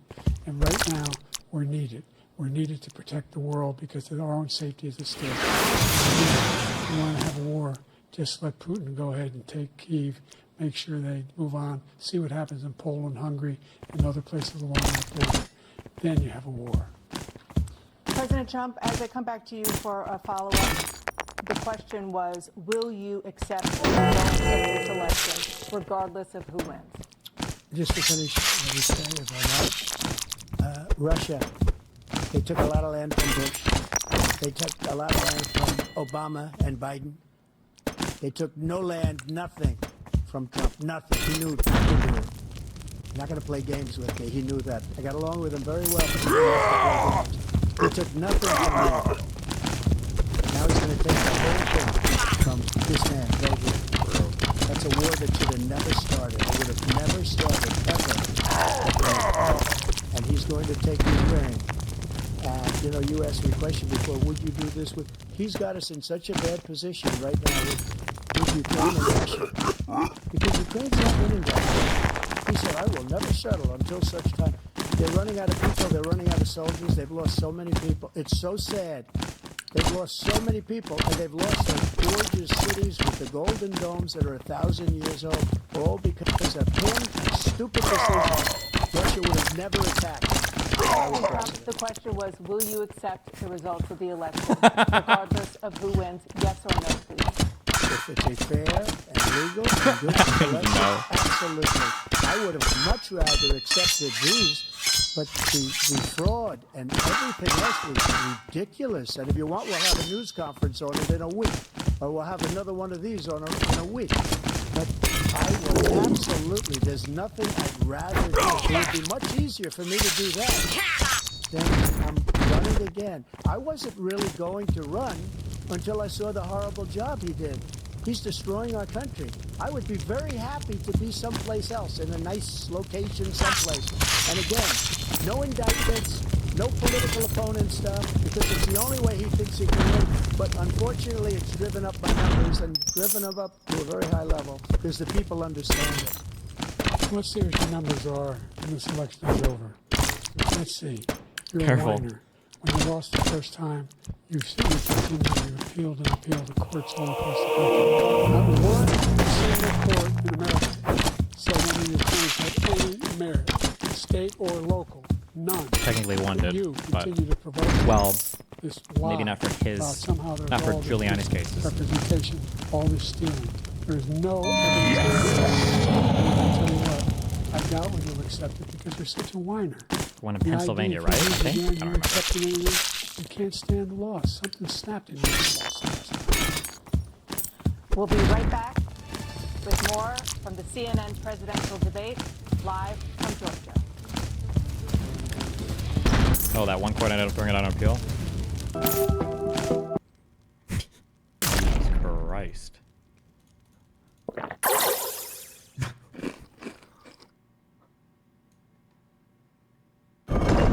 What did you think about that, Destiny? What do you think?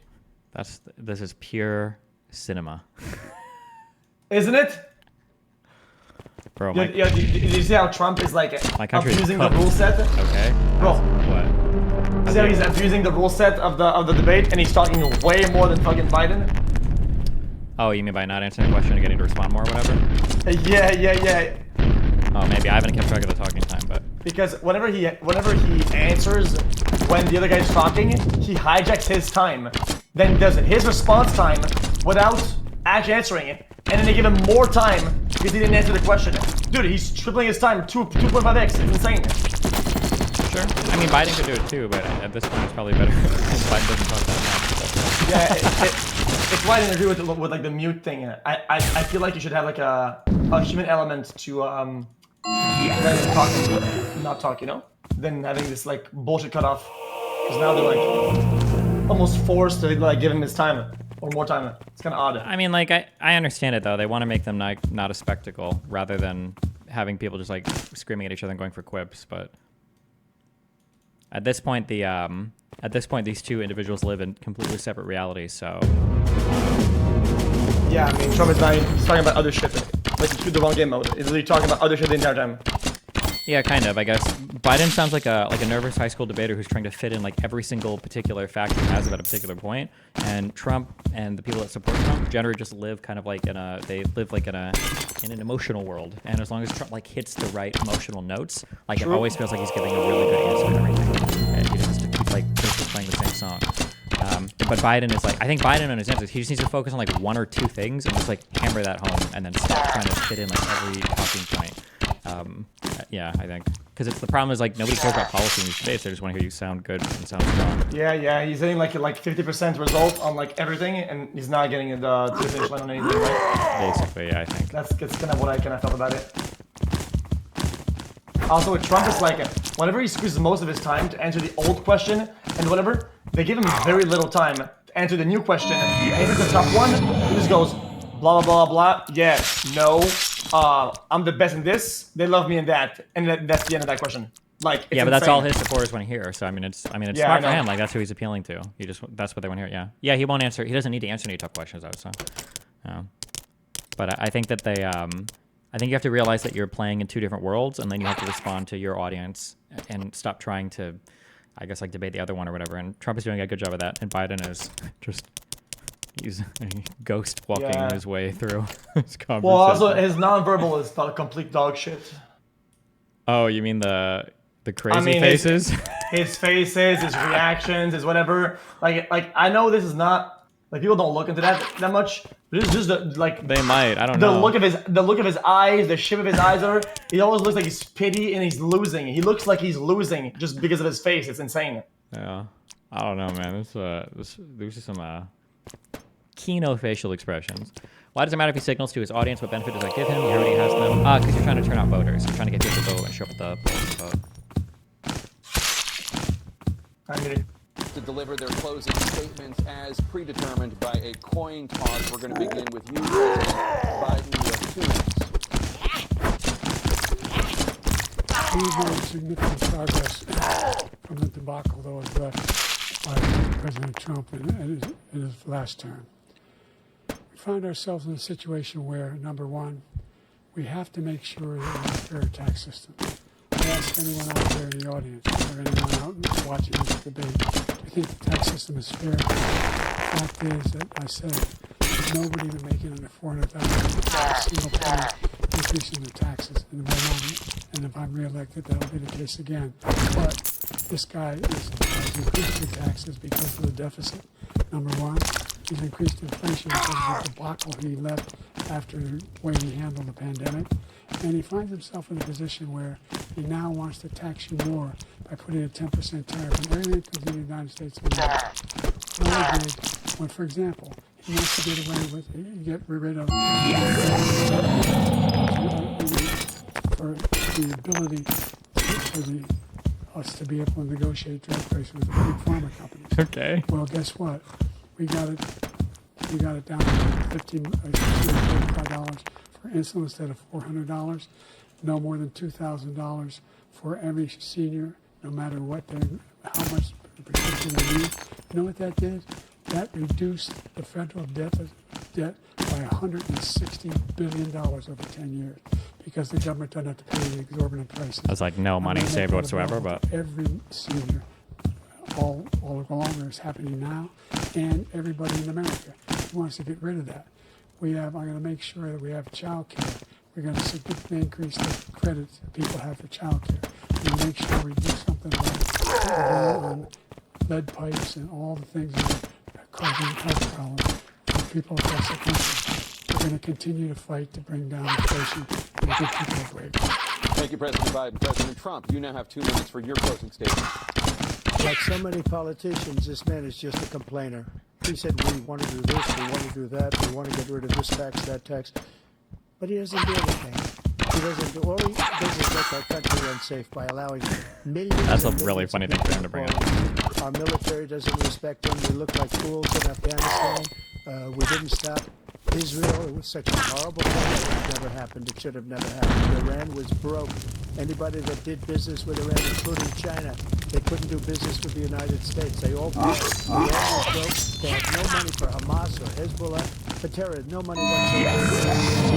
It should have never happened. No. It's about all the stuff that he didn't do it. For 3.5 years, we're living in hell. We have the Palestinians and we have everybody else rioting all over the place. You talk about Charlottesville.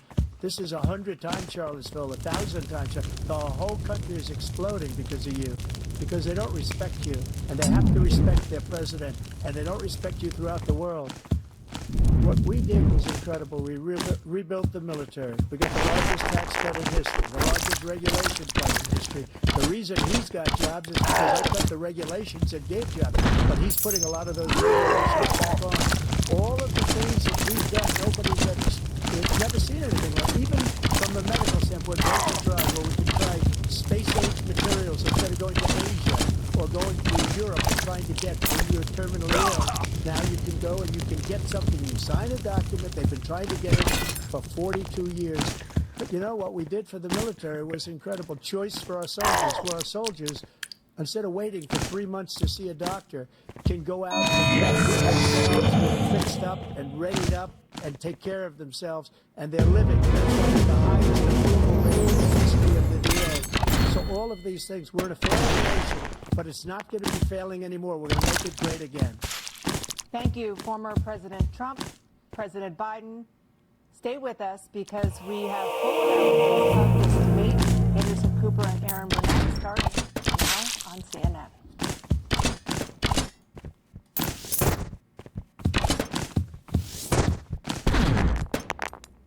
Do they tell us to stay with us, or do they tell the two candidates to stay with them?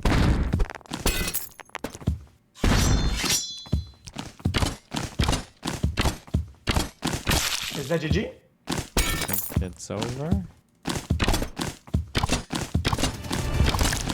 You're not gonna shake hands? Former presidents making their way off the CNN debate stage. Oh, hold on. Looks like Jill Biden, the First Lady, has come out. Former President Trump walking off the stage. Nope, no hand. First debate of the 2024 campaign and the earliest presidential debate ever now in the books and in front of the voters. Tonight, Aaron Burnett, the first word on what those voters might make of it from our political professionals, from our CNN Flash Poll and Swing State Focus Group. We'll be talking to surrogates, including Vice President Harris, getting fact checks from our Dan. Wait, why isn't Trump's wife with him? Inside both campaigns. With me here, CNN political commentator Scott Jennings, Kate Bedingfield, David Urban, Van Jones, Alyssa Farr Griffin, and Newsnight anchor Abby Phillip, David Axelrod, and CNN Chief National Correspondent John King. John, let me start with you. Your thoughts? Anderson, this was a game-changing debate in the sense that right now, as we speak, there is a deep, a wide, and a very aggressive panic in the Democratic Party. It started minutes into the debate, and it continues right now. It involves party strategists. Pac-Man made a video about Melania no longer being with Trump. Wait, really? Having Is that conversations true? about the president's performance, which they think was dismal, which they think will hurt other people down the party in the ticket, and they're having conversations about what they should do about it. Some of those conversations include, should we go to the White House and ask the president to step aside? Other of the conversations are about, should prominent Democrats go public? Because they feel this debate was so terrible. They do say, in moments in the debate later, the president got better and got his footing, but then at the end, even his closing statement was a little halting. The contrast between the two candidates. Let me be clear. None of them, and a lot of Republicans, don't think Donald Trump had a great night. Donald Trump broke the fact-check machine more than I can count tonight. That will be on the record as we go forward. No one he cares, refused bro. to answer some very specific conduct about January 6th and what all. So that will be dealt with out there. And sometimes there's a parallel universe between the political elites and the American people. It'd be nice to see what the voters say.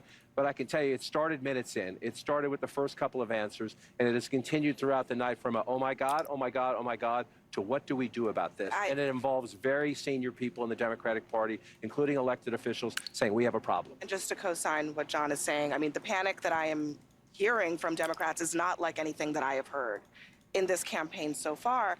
And a lot of it has to do with, first of all, there was a deep frustration about Trump's lies. I mean, he lied a lot to them. But the problem for Biden was that Trump was able to take sometimes incredible falsehoods and turn them into some kind of argument, whereas Biden's answers were, in a lot of cases, not coherent, deeply problematic, that he was not able to take pretty straightforward answers and answer them to the American public, and then also at some point bringing things up that teed up Trump attacks. So there's a real concern here tonight that there's been some real damage done that cannot be undone.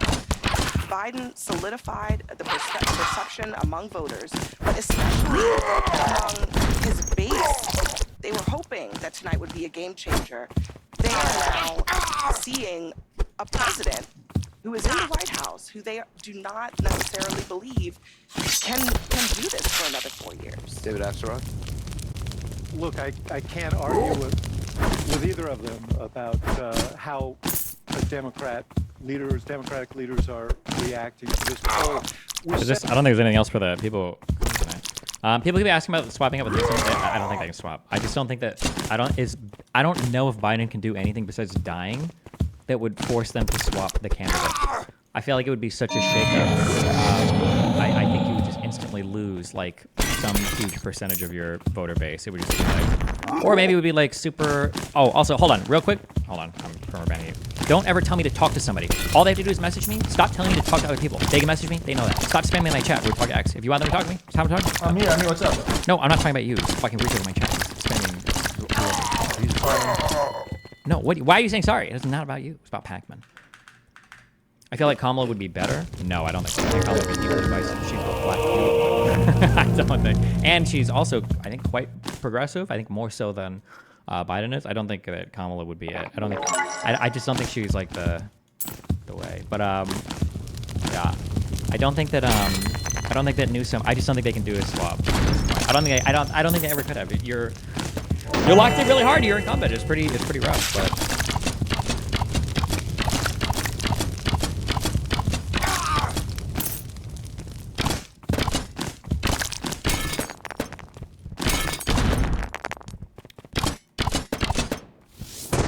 I think not being able to communicate is just horrible for Biden. Yeah, it's definitely a problem. Although I'm not sure sometimes if I think you can work around his communication issues. He just needs to be more, I think that if he modifies the strategy, I think his communication can be sufficient for what he needs to do. All he needs to do is just focus on a few key points and then hammer that home. Instead of he's trying to answer so much in these questions. He doesn't need to do that. Nobody gives a fuck. Nobody that's voting for Trump has ever changed their mind because of a fact, okay? Just find your 1 or 2 points to hammer home and just focus on that. There were a few answers where he gave it and he just focused on 1 or 2 things. That's it. That's all you need to do. Who cares? Nobody cares about fucking numbers. Nobody cares about any of that shit. Just focus on a couple of good talking points and then do that. Because that's all Trump does. Yeah.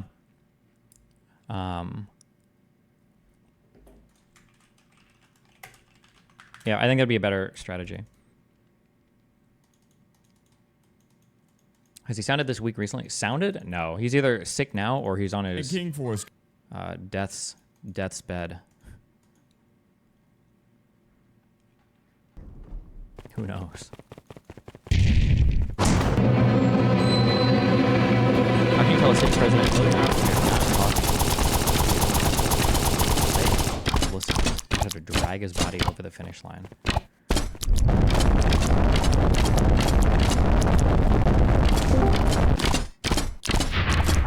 You got to remember that he wasn't allowed to confer with his staff at all. So somebody What do you mean? So he, part of the conditions was that at no point could Biden speak to his staff. So somebody who would have told him, close your fucking mouth and clear your throat, they literally... Sure. But I mean, like, also, just be aware of the first stage. Of course. I dipped out, like, 10 minutes after you and I spoke. How did the rest of it go? Any better? I think in 2 weeks, most people will look at that. Yeah, I don't... So what's interesting is I don't know at this point if there's really any compelling data that presidential debates like put the needle. No, in the past they said they haven't, but also like everything about all these elections is becoming more and more detached from like, reality, right? Because how many times were people saying like, oh, like if you win these 7 states or if you have this 1 or 2 things, like what? Actually, even for the last primary, the Biden won. Wasn't it something like, no, am I making this up? But like, oh, if you don't win both these primaries, you've got like a 1% chance or some bullshit for Iowa, New Hampshire, and you lost both or you lost Iowa or some bullshit because it was Bernie and Buttigieg or some shit. And, like, I don't know how much these things matter. You know, like we haven't had that many presidential elections. We haven't had that many recent history, once every 4 years. The events aren't that common. I don't know if like saying, you know, oh, historically debates had no impact. That might be true, but these might. You know, so it's hard to say. Well, and also, I mean, there are other things about this one that make it an anomaly. The fact that, you know, you have an incumbent, but Trump is effectively a quasi-incumbent as well. That's, you know, we haven't seen that either ever or it's like really one time, yeah. Yeah, try to run again. Yeah, I think the next couple of weeks are really, really painful for all of us. I mean, I try to be Biden's strongest soldier, but I said from the beginning I didn't know how he would do in this debate. He's a cynic by nature, and I've even said on Twitter, I'm like, based on what I saw, he shit the bed here, metaphorically speaking. Yeah, but it's like a coin flip, because like sometimes, apparently his appearance on Howard Stern was pretty good. Mm-hmm. But I didn't even watch that, so I don't know. Yeah, so, no, it was excellent, but to be fair, that was also, like, some people I saw on Twitter were like, what the hell happened between this and State of the Union Biden? But you gotta remember, I mean, State of the Union, he's reading off a teleprompter, and the stakes, I think, are actually lower. But I just don't give a fuck. Okay, yeah, Can't think of... We agree, mainly party to be having... Let's be honest. I will check the side. Leverage... Okay, and absolutely hang out with you. Has just objectively on the online politosphere that calls themselves a centrist will relentlessly defend Trump to the death and then relentlessly shit on Democrats. Good job. Yeah, well, there you go. You're that. Damn. Why am I so liberal on certain points? Sometimes I find myself to be slightly on the right on topics like economics. I mean, selfishly economic, but selflessly democratic. I don't know what that. I mean, if you're rich and you just want to be taxed less, that makes sense. I guess from a selfish point of view, yeah. Nah, I don't really give a fuck about that. I never make a decision like that on taxes. The most I'll do is like choose where I live, whatever. I think that's perfectly fine. Okay. I think there are measures. The measures you take in your system in order to benefit yourself is not the same thing as actively changing the system to benefit you. The difference is massive in how you're manifesting your politics or your views. That's what I think. Wait, say that again. Say that first part again, or? All I'm saying is that if you give me a system and I do the best play for my tax, whatever, that isn't wrong. But if I go and I change the system to benefit me and my position, that's when it's wrong. That's how I feel about it. Like, of course, I'm gonna maybe change state, incorporate in another state, right, to get better tax or whatever. But I'm not gonna fucking advocate and vote and fucking lobby so that the laws change so that I pay less taxes. Does that make sense? I play the game as best as I can. You're I just don't trying change to. the You game. would like maintain the status quo, but not make it worse. What do you mean maintain? I don't maintain. Well, but that's what you're saying. You're saying that like if it stays the same, that's okay. You just wouldn't make it worse for other people. Okay, let me rephrase it. Let me rephrase. I'm not gonna change my vote or change my moves based on wanting less taxes. But on the top of the taxes, I will play my cards right in order to pay as less tax as possible, and that's what everybody should do.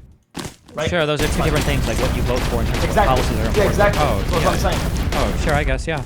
Everybody, So I mean, I'm not- everybody should do that. You should always be using an optimal tax strategy, always, right? So, yeah. Yeah, exactly. But it's because people were saying like, oh, because you're rich, whatever. Well, yeah, well, because I'm rich, I will do the best I can to pay less taxes. That's what everybody does. Yeah, Sure, so but you I should mean, say- like, what you do to optimize your tax strategy is different than voting. Like, if you're Exactly. voting to optimize, like, to change That's what I laws meant. about your tax Yeah. strategy. Sure, all right. Yeah, boom. I think that's a good thing. Okay. Well, do you think that's good?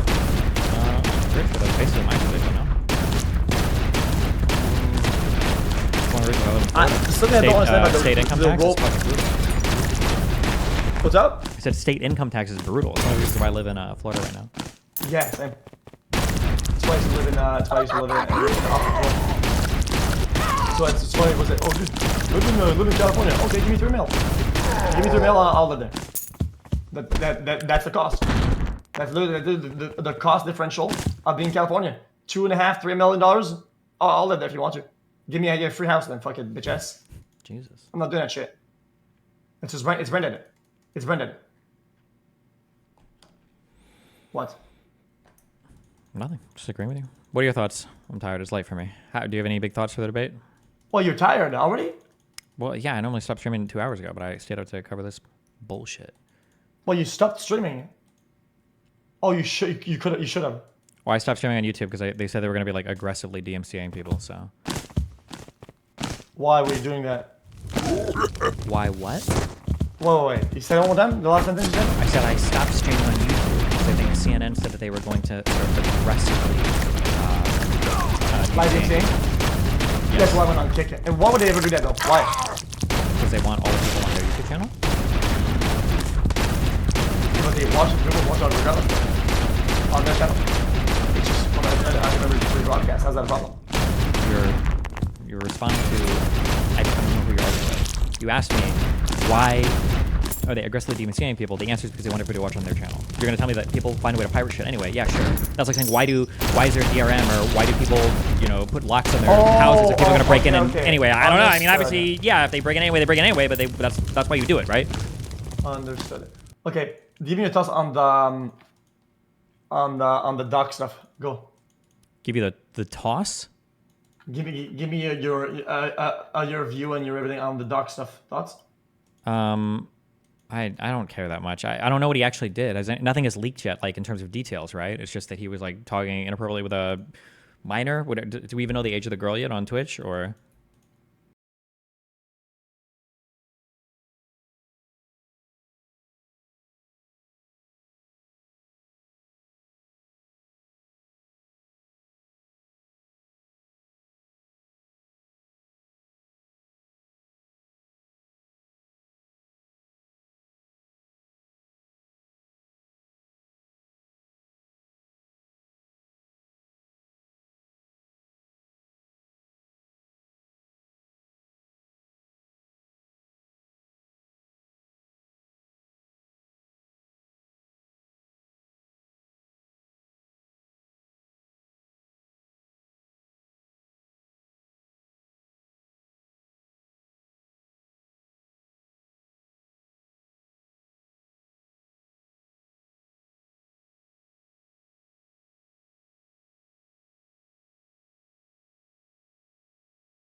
Well, it said it. So now it's confirmed from multiple big sources and article and whatever, right?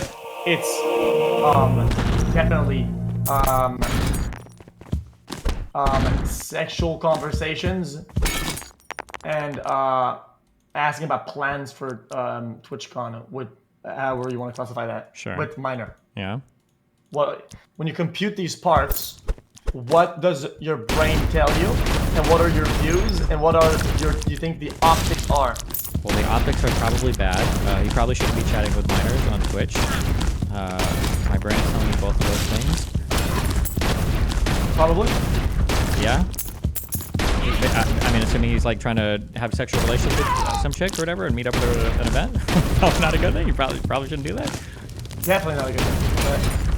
Well, I don't know what's the 8% of the TwitchCon state, I guess. Whatever the law is, he should absolutely be following it.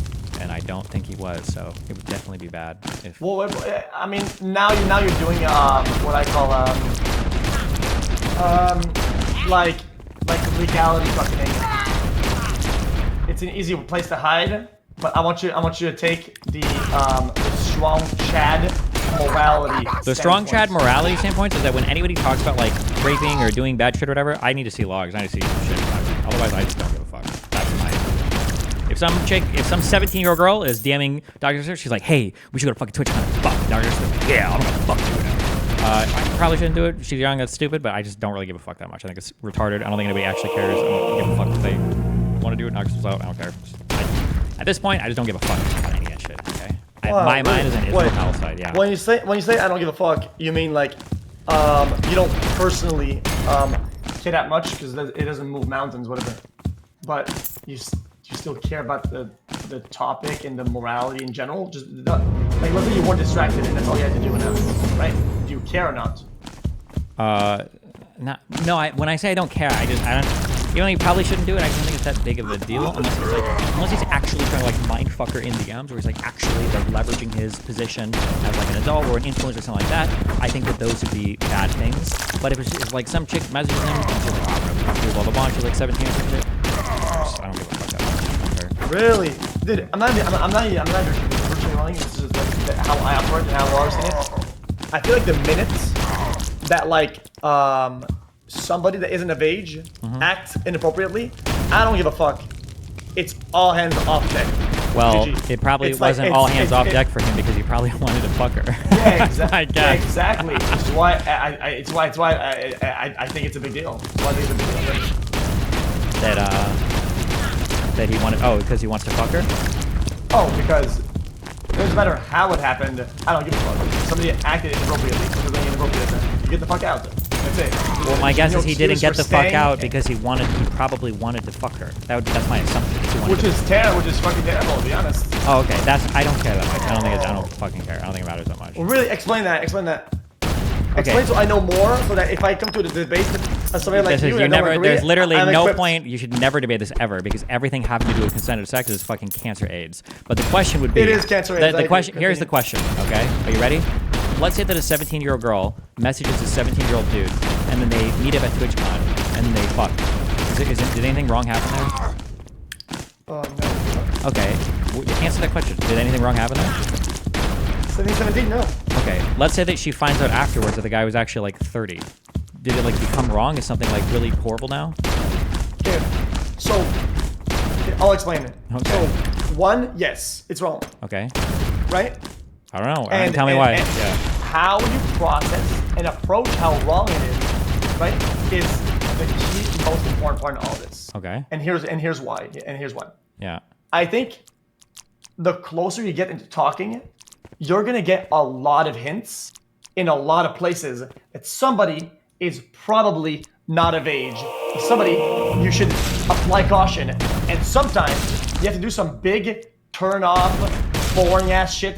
We have to ask a really fucking boring person, like, listen, like, are you of age? What age? And you have to and I think it's your responsibility to just flat out say it. A lot of people will defend people and say, dude, what are you gonna do? Card her? What are you gonna do? Or listen, man, sometimes if you haven't had a bunch of signs and you're not almost 100% sure, you definitely should make. Okay, but I guess let me, you don't get it wrong. Because if you get it wrong, you're cooked. I understand. So without focusing on the how to prevent a part, the question would be like, what is the harm in did at one point? What's the harm?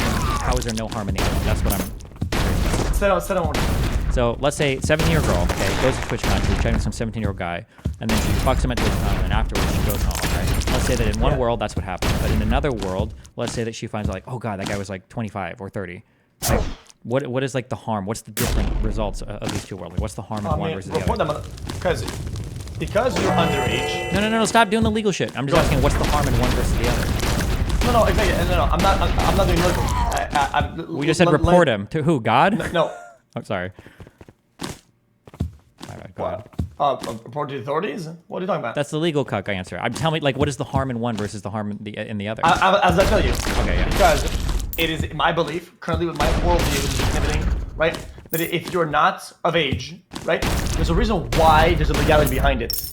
Because you're not equipped or society doesn't think, or science, or whatever the fuck, you're not equipped to make the correct decision, right? And other people can use that age Wait. Can Can I ask you, how is it that you're not ahead. equipped to make the decision to fuck somebody who's 25, but you are equipped to make the decision to fuck somebody who's 17?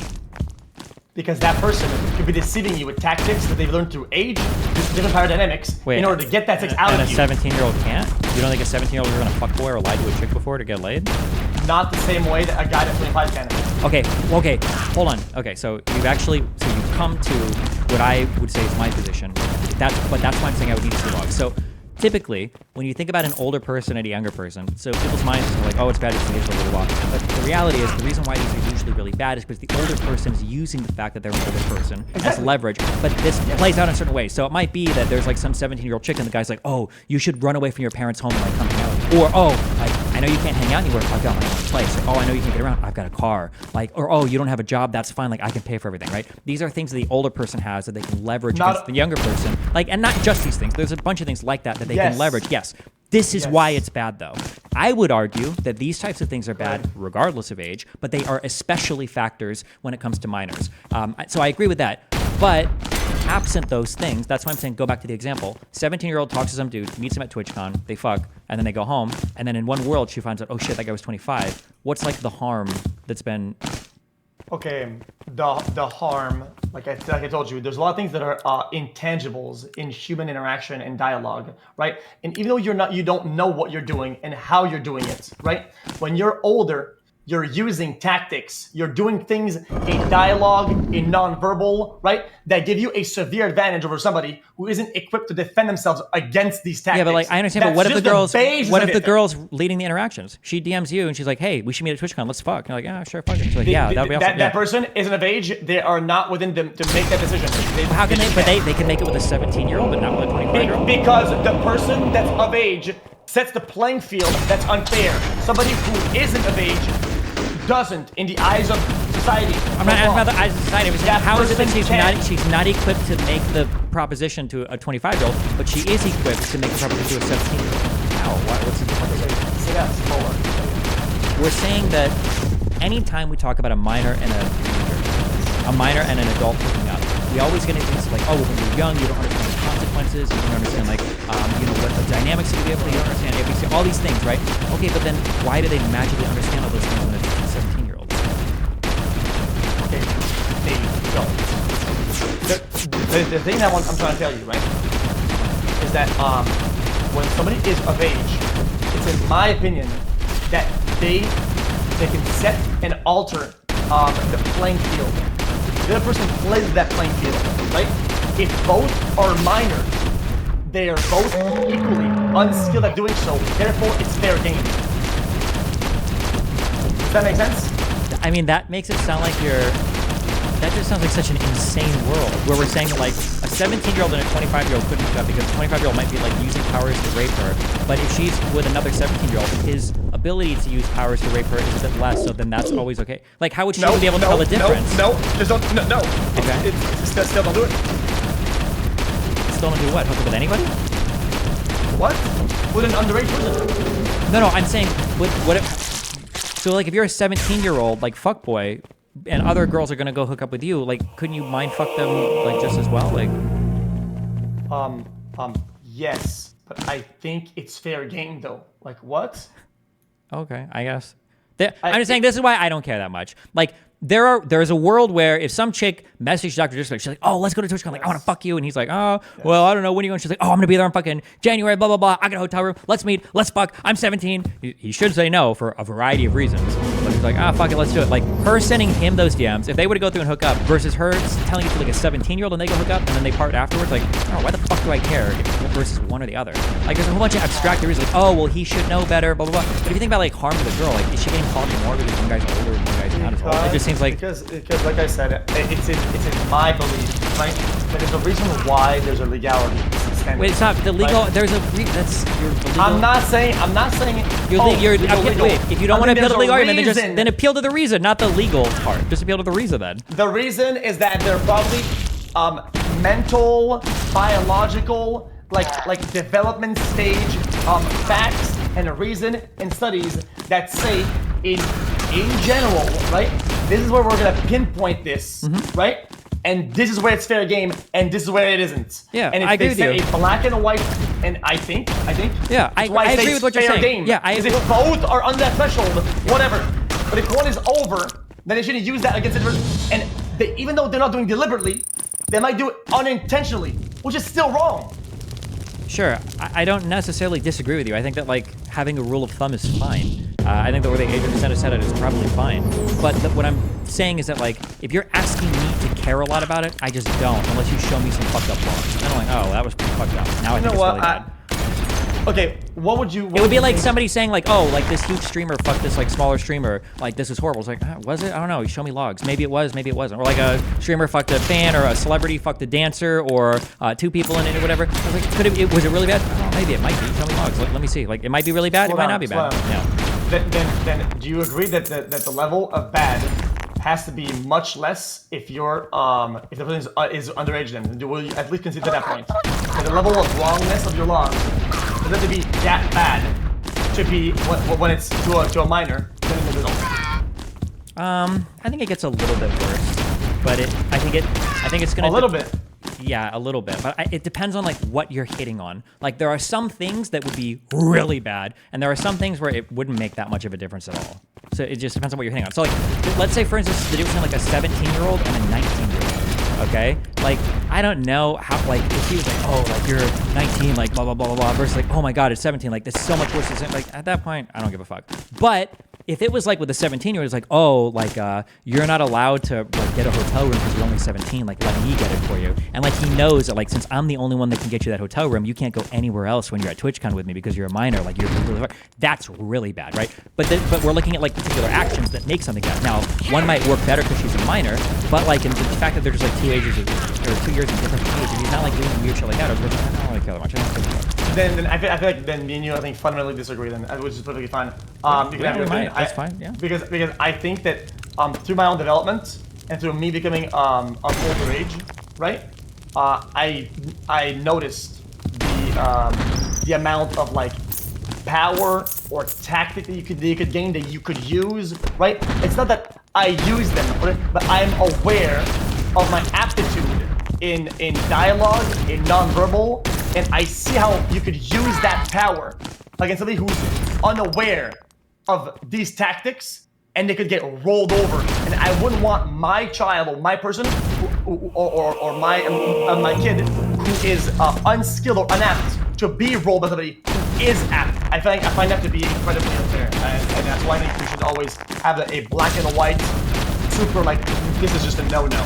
That's fine, but like this is the view that people have of like every like girl going off to college, that you're gonna be around a bunch of like guys that are always trying to like take advantage of you and fuck you and rape you and shit. So like cover your drinks, make sure you don't accept drugs from strangers, don't be alone in a place with guys. If you go out on a date, meet them in a public area first. If you're going to some place on Tinder, make sure you tell your friends where you're going. Like these are tips we give to everybody. They don't even have to be a minor for like these tips to be given out. Like people are gonna try to roll you all the time. It doesn't really matter if you're like a minor and they're an adult. Like there's all these types of things that are constantly at play, I think.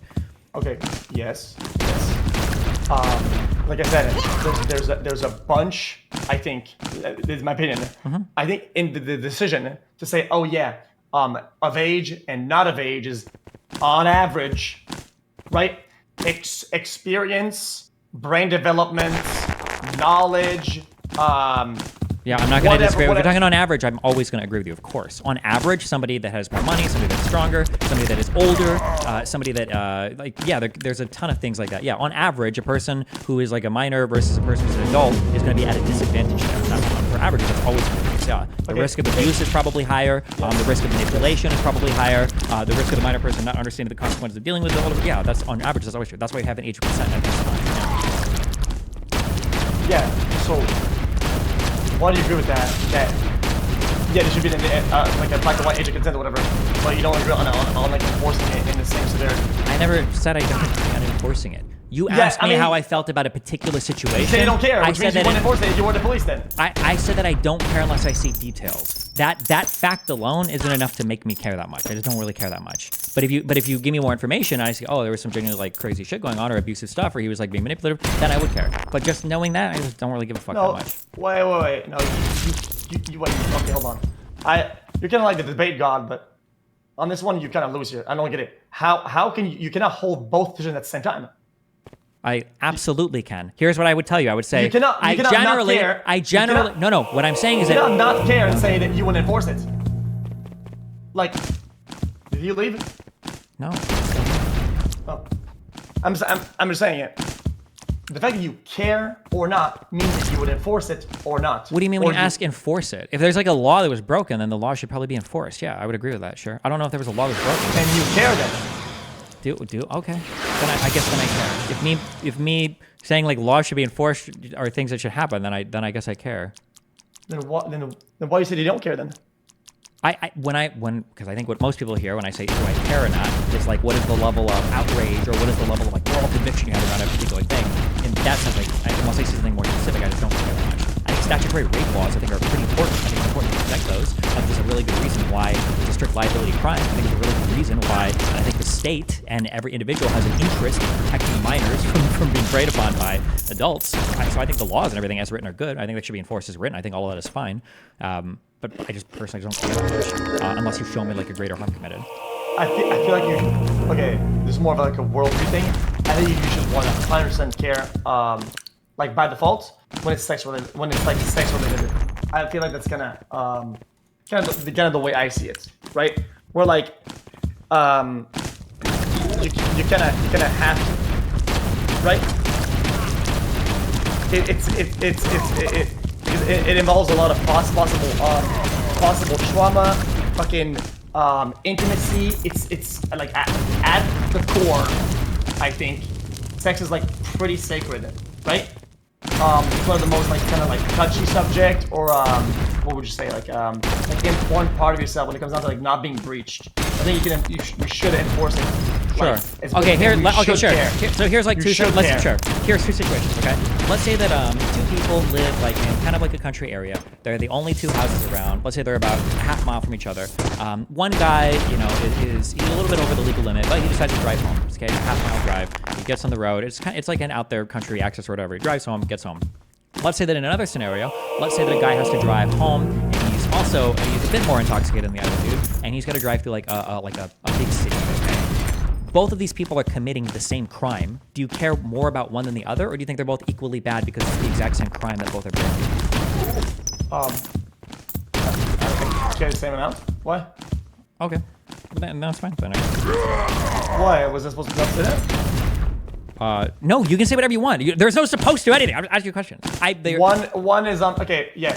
So the parallels and the examples that you would want to emulate with this analogy, right, would make sense. But the problem is that the specific and the semantic that is the most important is sexuality.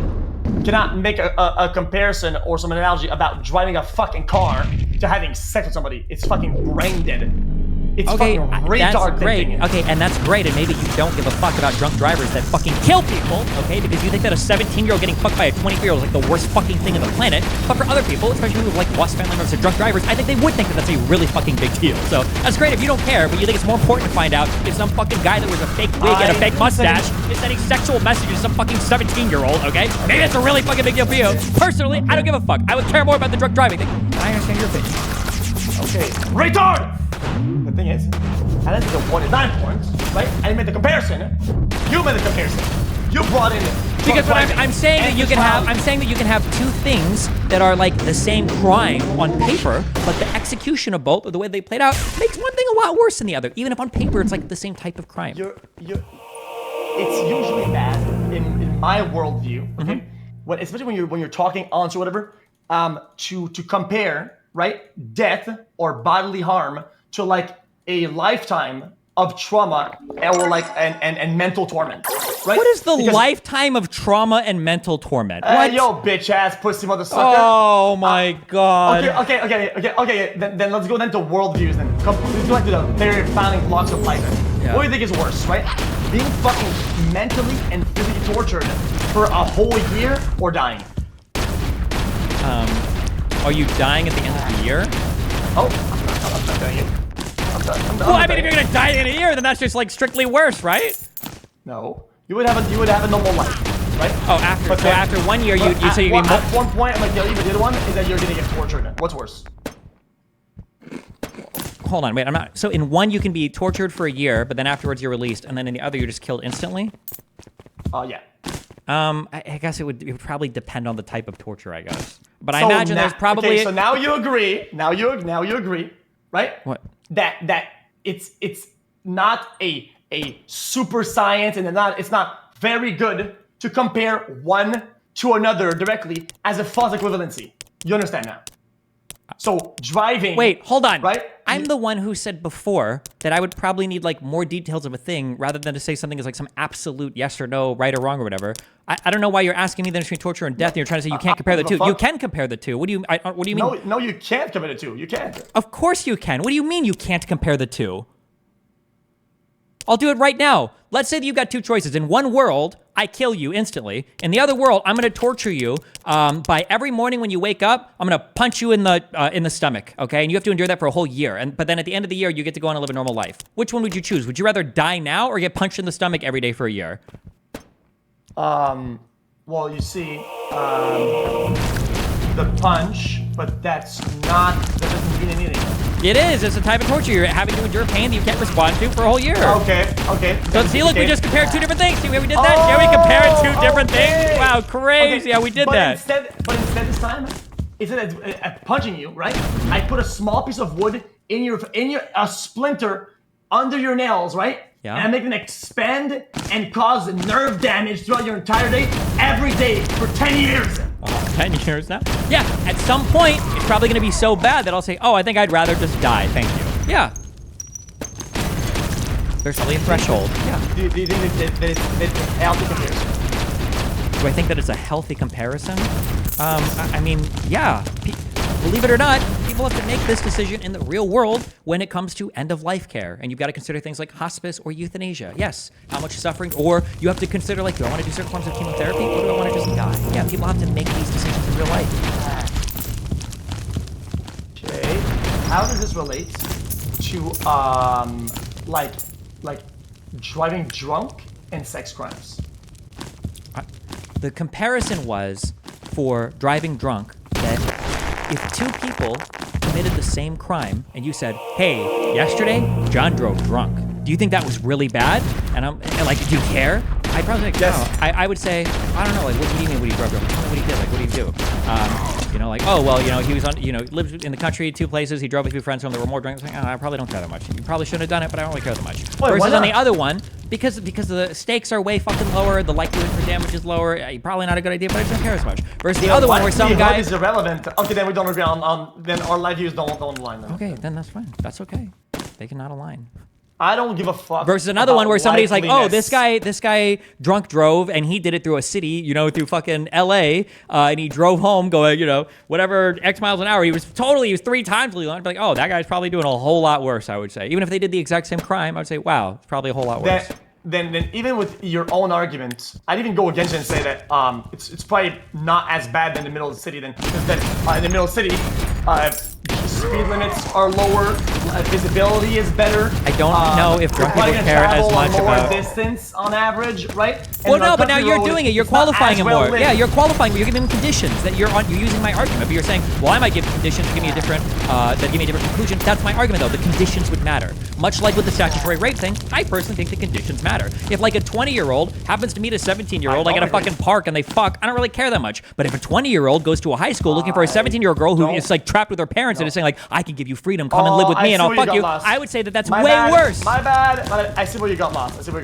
I think I'm agreeing with you, but I was only saying this as a mere way of saying like, oh, if you think in your normal example that driving a city is better, I can find you reasons why driving a city is, you said it's worse. I find why it's better.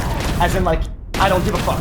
Okay. I'm just saying you're wrong by your own example. But regardless. Oh, well, but I wouldn't be wrong by my own example. I would say at some point, oh, well, if you could prove those conditions not mattering that much, then I probably wouldn't care. You'd be right. Oh, okay. Then I say don't do it. My thing is don't do it. Yeah, I think you shouldn't do it. I agree. But there's different, like, if somebody tells me, did you hear that Sam lied to John? And somebody's like, do you care? I would say, well, what'd she lie about? And if they were like, she told John that his suit looked good, and actually the shoulders are way too big for him. And I'd be like, oh, I probably don't care that much. But if they're like, she lied to him about her son, who's 18 years old now, and it's actually not his kid, I'd say, wow, I care about that one a lot more. Even though it's like the same thing, they both lied. I would care about one a lot more than I would care about the other. Even though, like, they both lie and it's wrong for both. Yeah. Okay, then thank you for making the decision about lying about a comment of shoulders to having sex with a minor. I'm glad that we have this civic equivalency out the way. Thank you, man. Next time, somebody, Wait, down the street, I said talk lying to me about- 17, I'm gonna go, what would you think about this? The comment about the shoulder and the lie. What would you think about that? Yeah, the lie's fine. Yeah, I think we're good at it. No, what are you talking about? It's so brain dead. Like the Wait, okay, wait. So then, do you think there's a difference? Okay, well, here's a question. Do you think there's a difference between a 20-year-old fucking a 17-year-old versus a 35-year-old fucking a 17-year-old? Or do you think both are equally bad? equally bad. All right, well, I'm merely sure considered. Okay. There are things that you will never learn, right? Some people, some guy lived in a fucking cave and didn't do shit forever, right? Didn't have any experience, right? At 35, it doesn't matter. There are tools that he has, there are things that he has at a certain age, right? That he can use as an advantage to somebody who's underage. Flat out. That's it. Age doesn't give you shit, but we have this kind of this compass. We put the foot on the ground, and that's where I put it. That's what it is. Wait, no, stop saying, age. no, wait. The firm putting in the ground is the legal part. But you would do that for the moral part as well. Now, you could do it for the moral as well, but when you see firm putting in the ground, it sounds like just the law. I think the statutory rape law being as is probably fine. But No, it's not the law, it's why the law is. okay, Right? I hate to be the most extreme example, but so like in a state where, okay, let's say that you're dating somebody, okay? And let's say that you're 18 or let's say you're both 17, but your birthday is like 2 weeks before. Do you have to break up with them on your birthday and then wait 2 weeks to start dating them again? Okay, so this is something that I don't know about. Okay, and here's why it matters, right? If there's a previously agreed upon, previously you both know who you are, and you're getting there, then I think you can make an argument, right? Because you're both presented with a certain level of data, a certain amount of whatever, right? As you're getting there, right? I don't think you're creating a gap that's unhealthy, right? But I don't know how the legality sees it, but I don't really care. But I don't think that happens like ever in those cases. Like it's not a thing that I don't think that's like a problem. You think every Why didn't 17-year-old Vanilla- that dates has the same birthday? Oh my fucking god. Wait. What if you're like 17 and 14, and then you level up, and now you're 18 and 15? Nope. Okay. So between minors, it always has to be. What is like the gap between minors has to be all the time? What is it? Okay, it is under my understanding, right, that at those ages, right, you're in school, right? You are. Right? The level of what you know and have seen and experienced is usually the same at the same grade. Yes? Well, what if somebody was held back a year?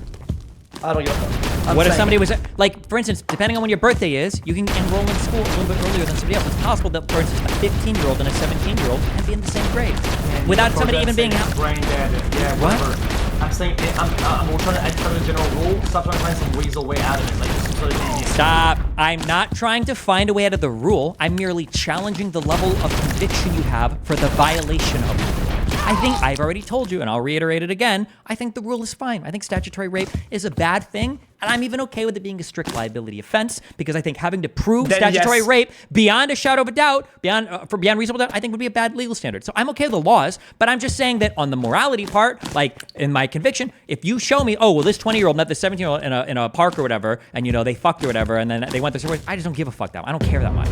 Now, if the cop catches him and he gets arrested for it, fuck it, you probably should have checked. That's on you. But like, I'm not gonna have a huge fucking outrage, but I just don't give a fuck. I don't care. Nothing that bad happened. Who the fuck I cares? don't. I find it to be responsible to hold dialogues where you engage in that way, where like, oh yeah, I don't care that much. Brother, you should act like, let's say you're the police. Like, what is this thinking? Oh yeah, well, I'll get it. So you're police, you go down the park. Where how old are you? 17. What how old are you? 19. Bible. Stephen Bonnell. I don't give a fuck. You guys do your thing, man. Peace out. So not to be like Brain dead. well, Brain dead. I'm only doing this because you call me brain dead, okay, you fucking retard. But you understand that discretion exists at literally every single level of the legal system. That a cop literally can stumble into somebody committing a crime and he can say, you know what, you seem like a good kid, why don't you fucking walk the fuck away? Or a cop could pull you over, look at you and go, you know what, I see you don't have any tickets, why don't you fucking drive away? Or a cop could pull you over, see you're a little bit drunk and you drive home with friends, like, you know what, you're right down the home, why don't you go away? You know, a judge could see you in a courtroom and he could say, you know what, seems like a good kid, let's cut a deal. You know, a DA could look at you and go, you know what, he has no prior offenses, I will let him plead under this. Like, at every single level of our criminal justice system, there is discretion that can be exercised. There are mitigating and aggravating factors for literally every single fucking crime you can commit. So for you to call me retard when the entire legal system works this way makes you the retard. No, I see what you're doing. I see what you're doing. The thing is that it's why we have cutoffs, right? As in driving drunk or not driving drunk, right? Hey man, I drank a beer. I'm at 0.02. Oh man, you are under the legal limit. You shall proceed to your home. Oh wow, I'm fucked up on a stack. I'm at 0.2. I'm busted. You are now driving drunk. You will be going to jail or going through some legal proceeding, right? We are going to court over this. It's a fucking cutoff. And so yes, leniency can be applied sometimes in certain ways, but they are black on white cutoffs that society agrees to, such as the fucking consent age, bruh. It's that simple. Why don't you agree with this? I agree with that. But I'm saying you need to give me more information to tell me if I should care. Like, for instance, let's say that here's the thing, X, okay? I'm standing next to my car. I'm standing next to my car, okay? I've had one beer. I'm looking at my car, and I've got a second beer in my hand, okay? Now, here are my thoughts. Should I drink the beer and then drive home? Or should I take the beer with me and drive home? Now, one of those... What? No, that's where you're fucking wrong. You cannot drink a beer in a car, No, ever. exactly. So, but if I'm just going by XQC lives by the law here, well, as long as I'm going to be under the legal limit, I might as well fucking chug my beer now, get in my car and drive home, because if I get caught driving with an open container, that's illegal. But if I just chug it now when I drive home, and I'm still blowing it or a 0.08 or whatever, that's actually totally fine. So in XQC's world, the guy that chugs the beer first and goes home, rather than the guy that tries to like sneak the fucking beer or whatever in his car and wait to drink to go home, you would say that the second guy is worse than the first guy because the second guy's breaking the law, and the first guy's living by the letter of the law. That's retarded. Wait. What the fuck are you talking about? Just put the beer down and put it and dispose of it and then drive home. But you could drink it and drive home. You're not bringing it along. What? If you drink the beer and drive home, as long as you're still under the legal limit, you're not breaking the law. But if you drive home with the beer and it's already open, you are breaking the law. If you drive... Wait, why do you have to do a crime? What do you mean? What? Let's say you're standing outside your car, you're holding a beer, and it's open, and it's almost full. You can either chug it and drive home, or you could try to put it in the car and drive home and hope you don't get caught. Or put it somewhere and then drive home. Yeah, there's a third option too, but in the hypothetical answer between the two options, it seems like you'd say the first guy is being less moral, or I'm sorry, the first guy's being more moral because he's not breaking a law, because he chugs the beer first. But what I'm saying is, he's driving drunk. No, he's not. He's below the legal limit. Oh yeah, then that's fine. Yeah, then drink it then, yeah, for sure. So you think drinking it is better than driving with an open container? Because the open container is illegal, but drinking first and then driving it is not illegal? Yes.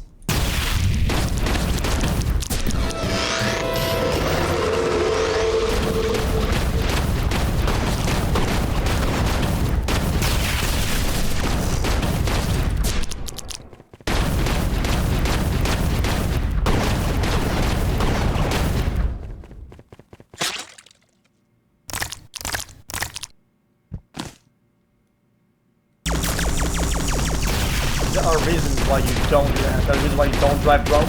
Some of them mental, I'm sure. Some of them not outlined by the law, whatever the fuck. And I respect it enough. Even though I don't understand it personally, I think it matters.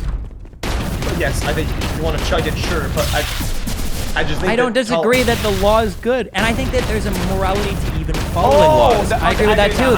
I get the example now. Okay, then I think everybody's always wrong if there's something about driving and drinking. Just don't do it. I think personally, morally, tolerance should be zero across the board. I don't think you should. Sure, but then now you think that you shouldn't do it even if it's Oh yeah, I mean, on the sensible ground, I think it should be following 0. At 0.06, 0.05, I would never be able to drive. The fact that people can drive all the way to 0.08 is a fucking joke of a system.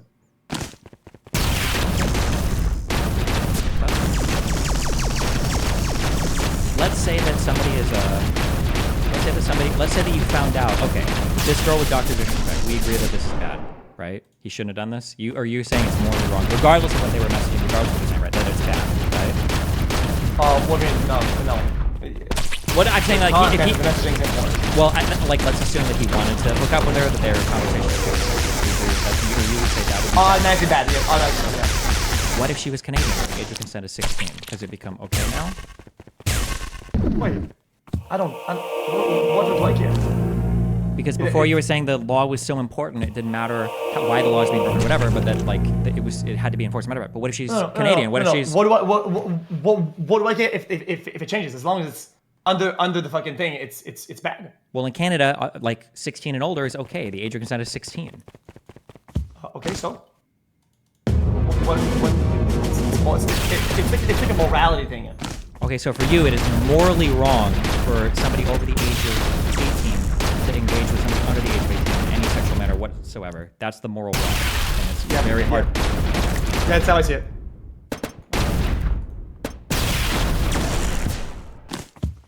I think maybe because I'm more aware of my aptitude. Maybe I'm more aware of my level of comfort and knowledge about the world. I like to take mental notes and try to understand most of the time, right? If I'm getting better at something, if I'm evolving in certain ways, I feel like at 17, right? If I put myself against myself at 20, I get rolled in every way possible. At 20, I feel powerful in ways that I don't need to like explore or like think about like that, you know? If it was against me at 17, does that make sense? Sure. I would never pit myself against like my 20-year-old self. That's fine, but like I wouldn't want to pit myself at 17 or 20 against my 35-year-old self. If anything, the 20-year-old might be easier to take advantage because the 17-year-old has a dad to go through. True. The 20-year-old might be all on their own in college. That might be an easier rape victim. I don't know. If you were to roll the numbers, who knows? As much as you're right, I think that there are biological markers that affect cognition a lot, right? And decision making, at 17 you just don't have enough, and that's where I draw the line. But no, you can't say that because at 17 we still think that they could consent to sex with other 17-year-olds. So clearly they have the ability to figure something out. In that case, then you would be okay with going to fucking places where everybody's like mentally challenged and only aim for mentally challenged individuals to have sex with them because shit, they're easier. Fuck it. Is that what you're saying? Oh, it's fine then because. Wait. Link what I just said to what you just said. I'm sorry. Just walk me that. I'm calling you. I'm just telling you. Okay. There are biological markers when you're younger, right? That affect cognition, right? That, in my opinion, don't make you equipped to accept or discuss sexual topics or have sex interactions with people that are of age, people that are major, whatever you want to call those. Repeat that last part of the have to engage in sexual ways with people that are of age. Wait, how does that make a difference when you're the person engaging the other person? Why does it matter if they're because like I said, I think they're missing a part of cognition. No, I'm asking for the 17-year-old that has the ability to consent to sex. Why can they consent to it 17 but not a 19? What's the difference for them? How will they know? Wait, in what sense? Well, maybe I'm just not understanding you. You're making it sound like they don't have the cognition or the ability to figure out if they can have sex with a person who's of age. But I'm trying, how can they figure out if it's okay to have sex with a person who's not of age? Okay, because in my opinion, that the person who knows and who has the aptitude can use it in ways that are even unintentional against the other person. They can alter the playing field to their advantage. That's what I think. Okay, it's possible, sure. Yeah. That is in my opinion, that's how to get the world. I think that of age, you can manipulate certain things and change certain facts of something, even in nonverbal, unintentional. Sure, I agree. That could be the case. But this is why, for me to care, I would have to see if that was happening. If that was happening, I think it's pretty bad. You would never even. There is no world, zero, where you could analyze that. They literally have DMs. What do you mean? You just have to look at the fucking DMs. What are you talking about? There's text logs. I speak English. I can read it. If it's sexual at all, for me it's instant GG. So I don't give a fuck if he even tried to use it. What if he, okay, here, I'm sexual curious. conversation is automatically bad. Okay, what if he thought she was 21? Would that change it meaningfully for you? Oh yeah, absolutely, 100%. If I see a pattern, right, of him being deceived, right, not doing his homework, of at least looking, is this person, what, if there's most of the time, almost 100% of the time I've seen this, by the way, people are deliberately ignoring signs such as, oh yeah, I have school tomorrow. If you talk to somebody and say, hey, I have school tomorrow, right? And it doesn't ring a bell, you're a fucking deviant. I don't even give a fuck. You're flat out deviant. And we'll say, yeah, but wait, so then do you think that in the United States... I understand, yes. You don't yes, assume. I got the virtual signal. Thank you. I don't care. Yes. Yes. If she's sending you pictures of her lunchbox, if she's sending you pictures of the lunch that her mom packed for today, okay, with the crust color camera, probably red flag. I agree. Okay. But in the United States, if you think the girl is 21, the girl shows you an ID saying that she's 21, and you fuck her, and afterwards find out she's 16, you've still committed a crime of statutory rape. Do you think that law should change that? She lied to you. She showed you fake ID. Do you disagree with that law? Okay. How do you go against that? How do you get out of this thing? Well, I think the law's fine. I wouldn't say that. Okay. So if one of your viewers had this advanced scheme right now to make a fake passport, fake ID, fake profile, fake like, a whole month of script writing, right? In order to have this ultra story, right? And would deceive you for multiple months, right? You would be okay. Well, not too many months, because eventually they can be 18. I'm okay with the law as written, but because of how our legal system works, yeah. But you, so you would be, since you agree, you would be okay being a rapist in that case then? Usually being a rapist, I'd be okay with the crime of statutory rape being charged with a person, sure. No, it's up to you. Obviously, morally, I wouldn't think I would be like, well, condemnable, and I would hope that a judge would be fucking lenient, because if a person went to that length, it'd be crazy. But I understand why the crime is a liability crime.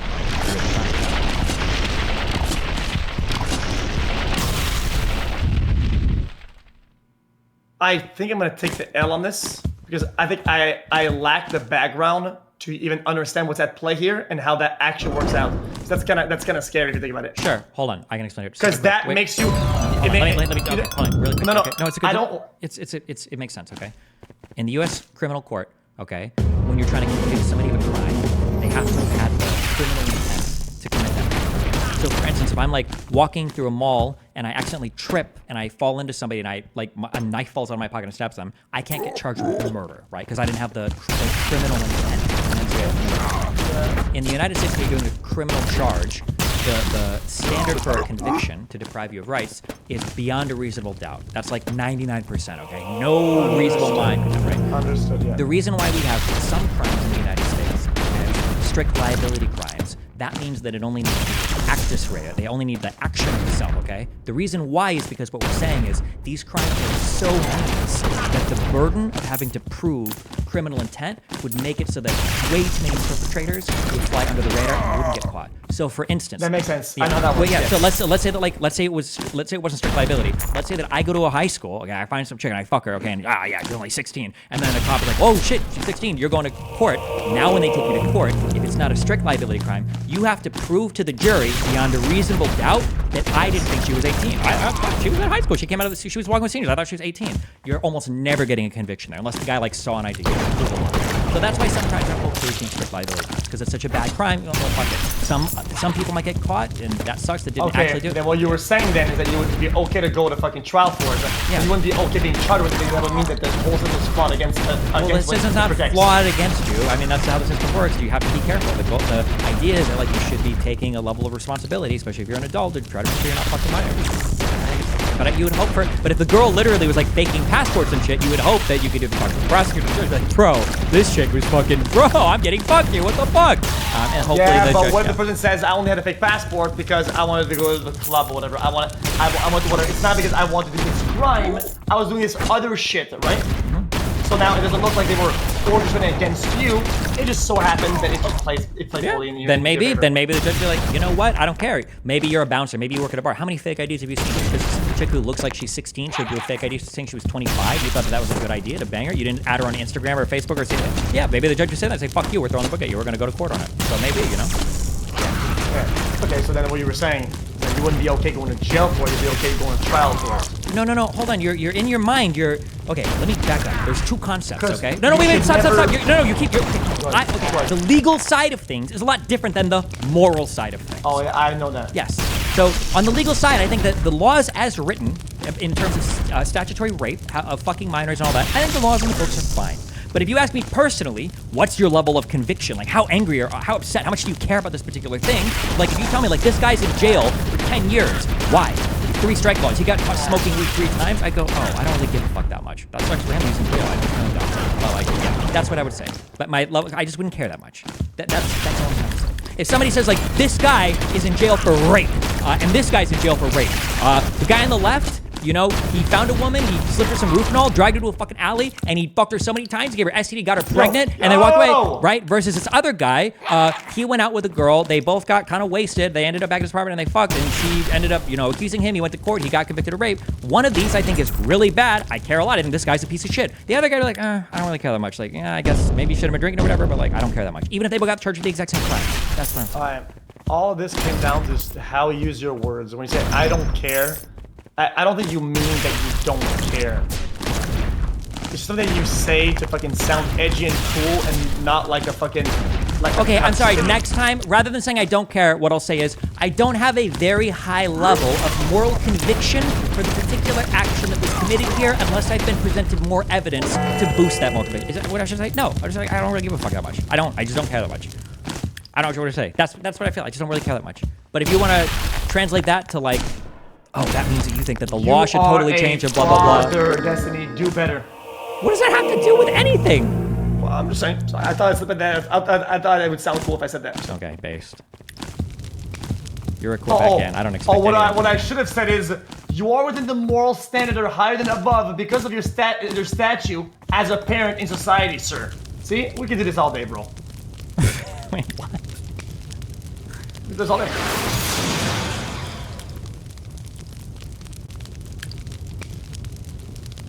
Based. Absolutely. What is it that what is it that thing about this interaction? Let me search that. He got your ass kicked, Leo. He got you there. Who's Leo? Is that your nickname or is that my nickname? Kick Leo to the emote.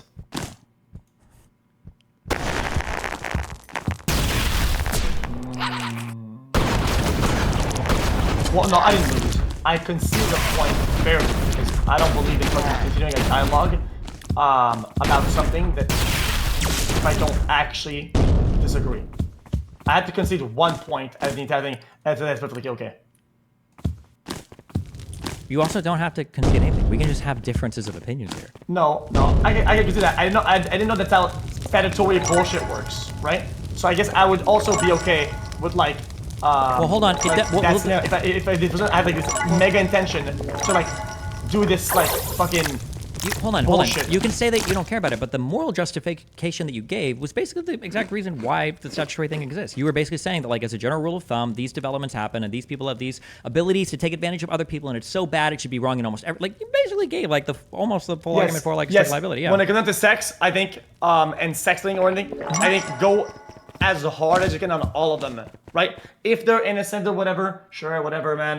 Whatever the fuck. If there's a misunderstanding, sure. I think you should treat it with seriously and go super hard on all of them, right? Because the reality is, somebody's evil, right? And you know how this works.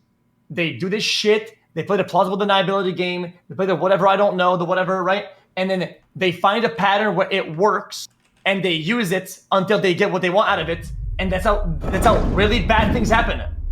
That's how the I agree that really bad things can happen. Yeah, I'm just saying sometimes the details matter, right? Do you think it's possible, for instance, that a girl could realize that, like, oh, it's really easy to kill boys with sex or whatever, and might extend that up and might play that up more and take advantage of some dude that is not as fucking sexually adept or whatever as she is? Do you think that's possible?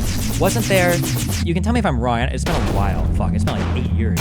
Wasn't there was it Overwatch? Wasn't there an Overwatch player who was like 20 and he ended up, it got exposed that he like sexted or whatever, some 16-year-old? You know, didn't she leak logs saying, listen, if this guy like doesn't date me or tries to get away or some bullshit, like I'm just gonna say that he tried to rape me or some shit? Didn't she literally say that, a 16-year-old? Like when I see stuff like that, I'm like, whew, damn, she's like playing the fuck out of this dude, and she's got all the leverage. She's the one manipulating him, and she's got the law on her side. Damn! Not only is she like this motherfucker, if anything leaks, every single person on her side, because supposedly the other guy was supposed to be responsible for everything, even though she's the instigator on all of it, and she's got all the sexual leverage. In my opinion, it's kind of wacky, but you know. Sexual leverage, in my opinion, right? Doesn't exist when you know you're interacting with a minor. Okay, that's fine, but you're just wrong there. Well, no, I'm correct. I'm correct. No, you're wrong. It is. Oh, well, yeah, I mean, you're wrong. Okay, here's a question. Do you think that? You no, question. Super easy. Super easy. Okay, yeah, sure. Me. That's fine. Okay, that's fine. So here's a question. That's fine. Potential cool. sexual partner. Easy. That's cool. Okay. So who do you think could fuck more people? A 17-year-old going into a college dorm with a bunch of 22-year-old guys, or a 22-year-old guy going into a high school classroom? Who do you think would get laid more if they were to try as much as they can? With the goal of fucking over the other person too. To see who has the most leverage. Who do you think could get laid more? You know what? Surprisingly, about even. Okay. I'm not kidding. About even. Okay. I completely and totally disagree. You're completely correct. Wait, what? Because the 17-year-old could probably fuck literally, not if she was like trying, if she was like super trying, she'd probably fuck every fucking dude in that dorm and their dads. Probably like half the dads do. Absolutely. Okay, you think that a 20-year-old average, a 20-year-old college guy, who does have some advantages, but you think the average 20-year-old college guy could waltz into a junior high school class and fuck most of the girls, or you think he could do it just because he's... Girls love older dudes. Oh. Okay. Throughout high school, you see that. No. You know that? No. The concept of girls love older dudes. Well, in high school, nobody wanted to do so I guess you don't know that. No, I do now, okay? This is like when people say, oh, bald guys are hot. No, hot bald guys are hot. Girls don't just like older guys. Girls tended to like the older guys that were predatory and adept and went to high school to prey on those girls. Okay? The average junior in fucking high school is not trying to hook up with like the average fucking guy. Older, as in like illegally fucking going predatory. Hold on, wait. A 21-year-old guy preying on 17-year-olds, that's illegal. That would be illegal. Junior in college versus junior in high school would still be illegal. What age and what age? 21-year-old versus 17-year-old. Yeah, I know this. And what I was saying is that, well, in high school, is that like, we have 5 grades in high school, 1 through 5, right? It would happen pretty often that like, dudes that were like in 4th grade would have a much easier chance with girls in like 4th or 5-4 or 5-3, right? Just because on the basis that they're older and they go to places that's older people, and it's cool. It's cool to hang out with older people. It's cool. They do it, and girls are attracted to that. And in high school, that's how it was. You know what else is cool? Is guys who don't fuck girls. Guys, 4th grade of high school. A 21-year-old, or I'm sorry, a 17-year-old girl going into a 21-year-old fucking dorm of juniors in college could literally fuck her way through the entire thing, and half the family's there. Guaranteed. Okay. You really think the 21-year-old guy going to a high school could clean up as well as the girl? It wouldn't even be close. Okay, yeah, true. But I would have a massive advantage over people that are He would have an advantage. Yeah, he'd have a massive advantage. But guys still Okay. generally need to work quite a bit harder than girls because girls tend to have more like leverage there. That's why girls can technically leverage sex. Oh my and guys God, have to leverage I hate the word leverage. Why? In the scenario. It's important to analyze it. Men usually have to leverage other things for the sex. That's why it's abusive. That's where the abuse comes from. I'm leveraging the fact that I have more money, more fame. I can get you away from your Destiny. appearance. That's what leverage means. You're leveraging one thing for another thing. Yes. Destiny. What? If you are underage, right? You have 0 sexual leverage over me. I don't see you as a potential sexual mate. You have 0 That's over you. leverage. I don't care about you. The conversation isn't about you personally. What do you mean? That has nothing to do with the conversation, right? You personally. Oh yeah, then I guess if you're a deviant, weirdo, pedo, and yeah, people have leverage over you. Yeah, But- hold on, wait. Say that one time. Okay, every single 20-plus-year-old guy who could possibly get seduced by any 17-year-old, all of those people are sexual deviants and perverts. All of them are. Yes. Okay. Oh yeah, 100%. Yeah, absolutely 100%. I will gun on sale. Except in like Canada, where the age of consent is 16, right?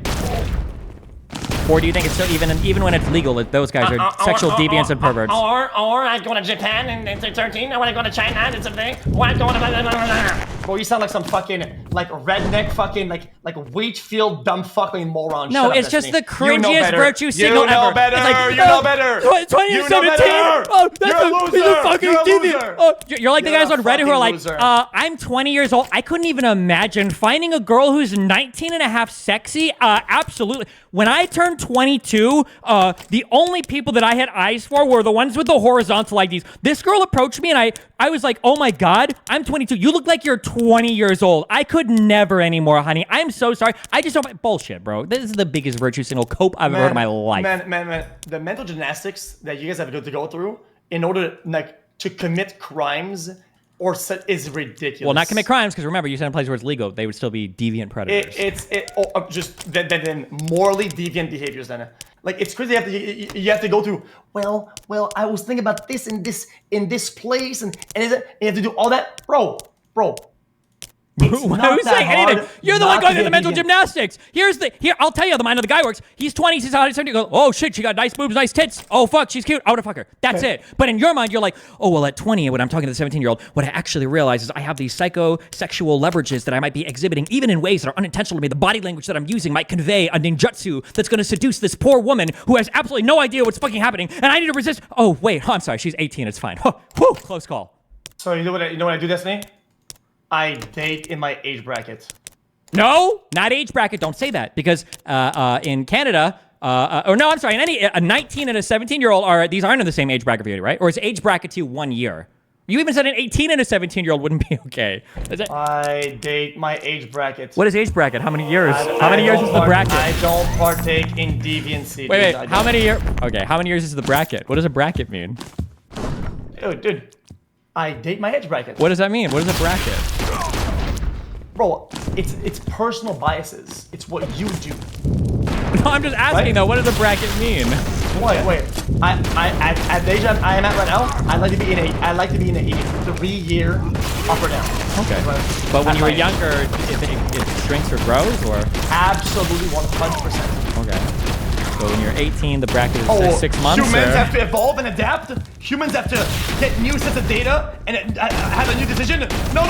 There has to be a one-way rule to all this. Oh my god, dude, fucking Nebraska Andy that thinks they have to do one thing and just hold on to that. Conservative cucklord. What is wrong with you, man? Okay, So what is the bracket when you're 19? Is the bracket then is the bracket just however far away you are from the 18 age, or? Date your age. Wait, here's a question. It's not that hard. If you can just know because girls are immature and blah blah blah, well then you should never even have to ask for an ID, right? You would just instantly not be attracted. If a girl walked up and she's like, "Hey, do you want to fuck?" You'd look at her like, "Oh, I can feel a 17-year-old aura emanating from your body. I don't even need to see an ID. I can just tell. Nope. I can feel you're not in my bracket." Okay. I see what you're doing. You're doing the sneako thing. You know what's crazy? You failed to realize you found yourself in the same argument. Okay. They did the sneako. Yeah, but the problem is you don't have a destiny to bail you out here. The destiny is the opposition. Exactly. So. Exactly. So now you've agreed. You're debating out of bad faith. I'm not debating at a bad. You're the one that said every single person Now who's you've 19 or agreed. 20 who might be attracted to a 7-year-old is a sexual deviant. That is an you. insane position. Giga Chad. Sneeko defended fucking 9-year-olds. Chad. That's a way different position. I don't have to ask a 9-year-old girl for her ID to know if I would fuck her or not, okay? That's wild. That was Sneeko's position, to be clear. Guys, I will let the chat decide. Actually, Giga chatted it. Listen, that was the exact Sneeko argument in reverse. It wasn't. This is none of what I'm saying has anything to do with a Sneeko argument. What are you talking about? Dave, you can't. Sneeko's arguments weren't on the margins. It was for fucking a 9-year-old. You understand that I'm not making an argument here that it would ever be okay to fuck a 9-year-old, right? In fact, I would go as far as to say that if you as an adult male was ever attracted to a 9-year-old, you're probably a fucking pedophile. And a real pedophile. Not an XQC, oh, you saw a 17-year-old, you thought that she was attractive, you're horrible. An actual fucking pedophile. Like, you want to fuck people, okay, that you just fucking baby wipe their shit away. You're an actual crazy pedophile, okay? I rarely use those words. I usually refer to it as some deviant, some weirdo, some creep, and you can be those. Deviant, weirdo, and creep are way different than, like, predatory deviant. Now, you just moved to a different bracket. Predatory then. All that in. Wait, since it's all bad, do you think that a 20-year-old fucking a 17-year-old is the same badness as a 20-year-old fucking a 4-year-old? Whoa! Dude, why do you always have... No, that's your rule. You said it was all the same level bad. I'm just curious. Why do you always go on stream and find the possible worst scenario? I'm just asking. You said it. It was your rule. You said it. You said a 20-year-old and a 17-year-old was the same bad as a 30-year-old and a 17-year-old. So I was even a 20-year-old and a 17-year-old and a 20-year-old and a 4-year-old. It's the same thing to you. Is that the same level of bad? Okay. I think the type of bad, right? It's the same type of bad. The severity of that bad will extend. Does that make sense? Oh, wait, so that's my position. Like when I said, I don't really care that much. It might have been really fucking bad. Probably shouldn't have done it. Or it might not have been that bad at all. Isn't that the position I literally opened the fucking conversation with? Wait. What the fuck? Dude, how's that a win for you? That's brain dead. Why would you even say that? It's still in the bracket of the bad thing. Just how bad it is. Okay, maybe I misinterpreted. So are you But against earlier, it all sounded like you were predatory saying, pedos? if the crime is the same, then the feeling of badness is the same. Remember the drunk driving examples I gave? Where I was saying, well, the circumstances actually heavily influenced how much I cared about the particular thing. And you're like, oh, well, I would care the exact same. Even if one was driving the city and one was driving the country. I'm like, oh, okay, well, I think I would care. Yes, and then that's why I asked you, and that's why I asked you, a 20-year-old fucking a 17-year-old versus a 50-year-old fucking a 17-year-old. You said, oh, I feel the same. It's like, oh, okay. I agree with everything you're saying, right? All the time. Okay. Now let's kick it up a notch so that I can explain how I'm right. Kick it up right? a notch. Let's go. Okay. This guy killed one person. This guy killed 60 people, right? A murderer, a serial murderer, right? It's in the bracket of murder. Always bad, I always care about it, right? But the 60 kill person, really fucking bad. Ultra terrible, mega evil murderer. Still a murderer. You should care about sexual crimes regardless of how bad it is. It's a sexual crime. It's really bad. Be mad about it. Don't give me this, oh, I don't care. It's some fucking pussy stance. Anything else? Wait, so then the 1 to 60, so you just said that your own comparison didn't work because a sexual crime is always bad regardless of the age. So that's fine then. 20 and 17 should be the same as 20 and 4 then. Sexual crime is always bad, it's always horrible, right? Yeah, but you're gonna go way hard on the one that's worse. Okay, that's how I feel. So if the DMs were leaked and the girl was like, hey doc, what's up? So you don't care about predators as long as they're not like ultra predators. If he engaged in predatory behavior, then I would care about it. I'd say that's pretty bad. You shouldn't have done that. The act itself of engaging in a sexual manner with an underage is predatory de facto. If she's the one driving all the interactions, he should I say don't no. give a fuck. That's fine. I I'm not don't describing care your what they position. do. I know you don't care, but I'm saying for me, I would. If he's like seeking out 17-year-olds and DMing them, and he's trying his hardest to like flip them into fuckmates at TwitchCon, I would say, holy shit, this dude is fucking crazy. If Doc has 50 different girls that DM him, and he sexts and tries to fuck all of them, and one of them's 17, and you know she's also like, oh yeah, let's fuck, and he's like, oh sure, whatever. I just don't care that much. Or whatever. I don't really give a fuck. He shouldn't do it, but like, I don't really care that much. Listen. Yeah. I'm solid on this point. All the way to the fact that if somebody said it, hello, I am deliberately jailbaiting you, right, into some sex shit lamau, and I engage it away in a sexual way, right? If somebody said that, right, I would still go against the person who replied to that is of age, 100%.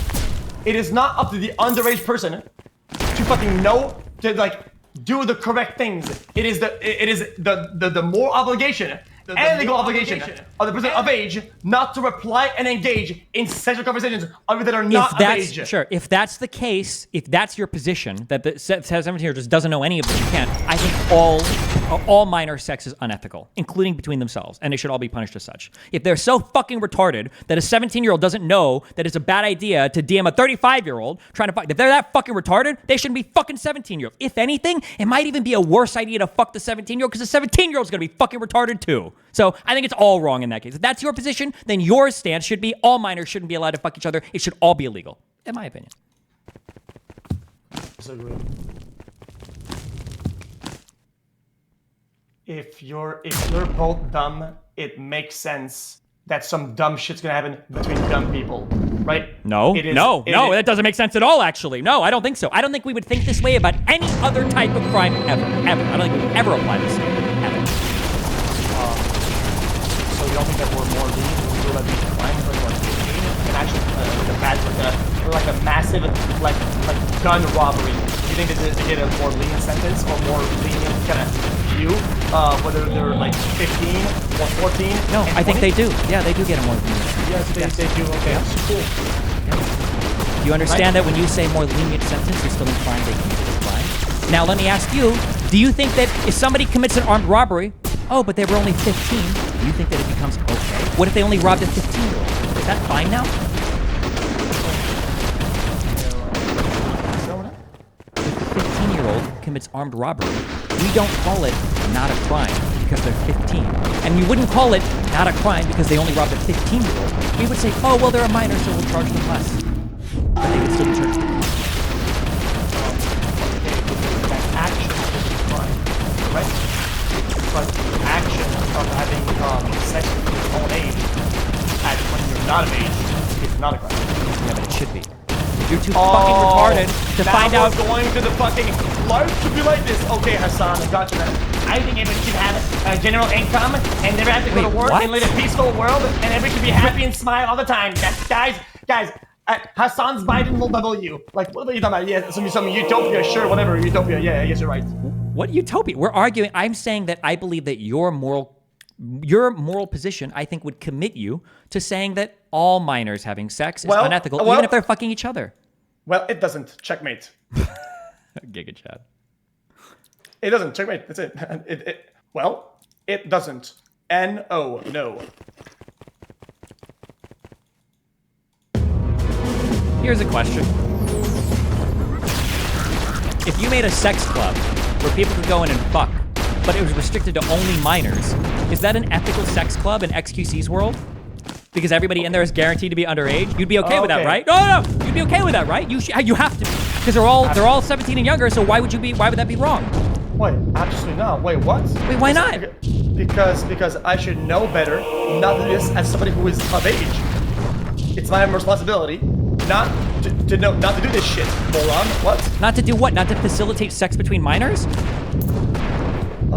Yeah? Oh, okay, then doctors shouldn't be allowed to prescribe birth control to minors, right? And people shouldn't be allowed to give condoms to boys under the age of 18, right? Because aren't you just facilitating sex? Oh, man, you went full liptard. When did that happen exactly? Chat, pinpoint the exact flip or time of the stream where Jeffrey became a fucking liptard. Can we tell me this?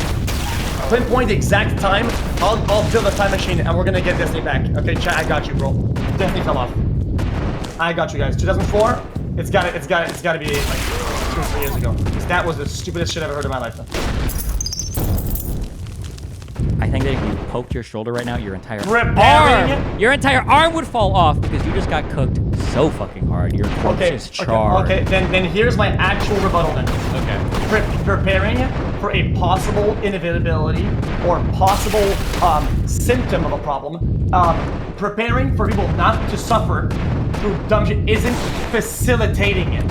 Something is. Wait, when you sell a condom to a 17-year-old boy, you're saying, just in case you happen to fall into some pussy, okay, put on this dick raincoat first. You think that's what it means to sell a condom to a 17-year-old?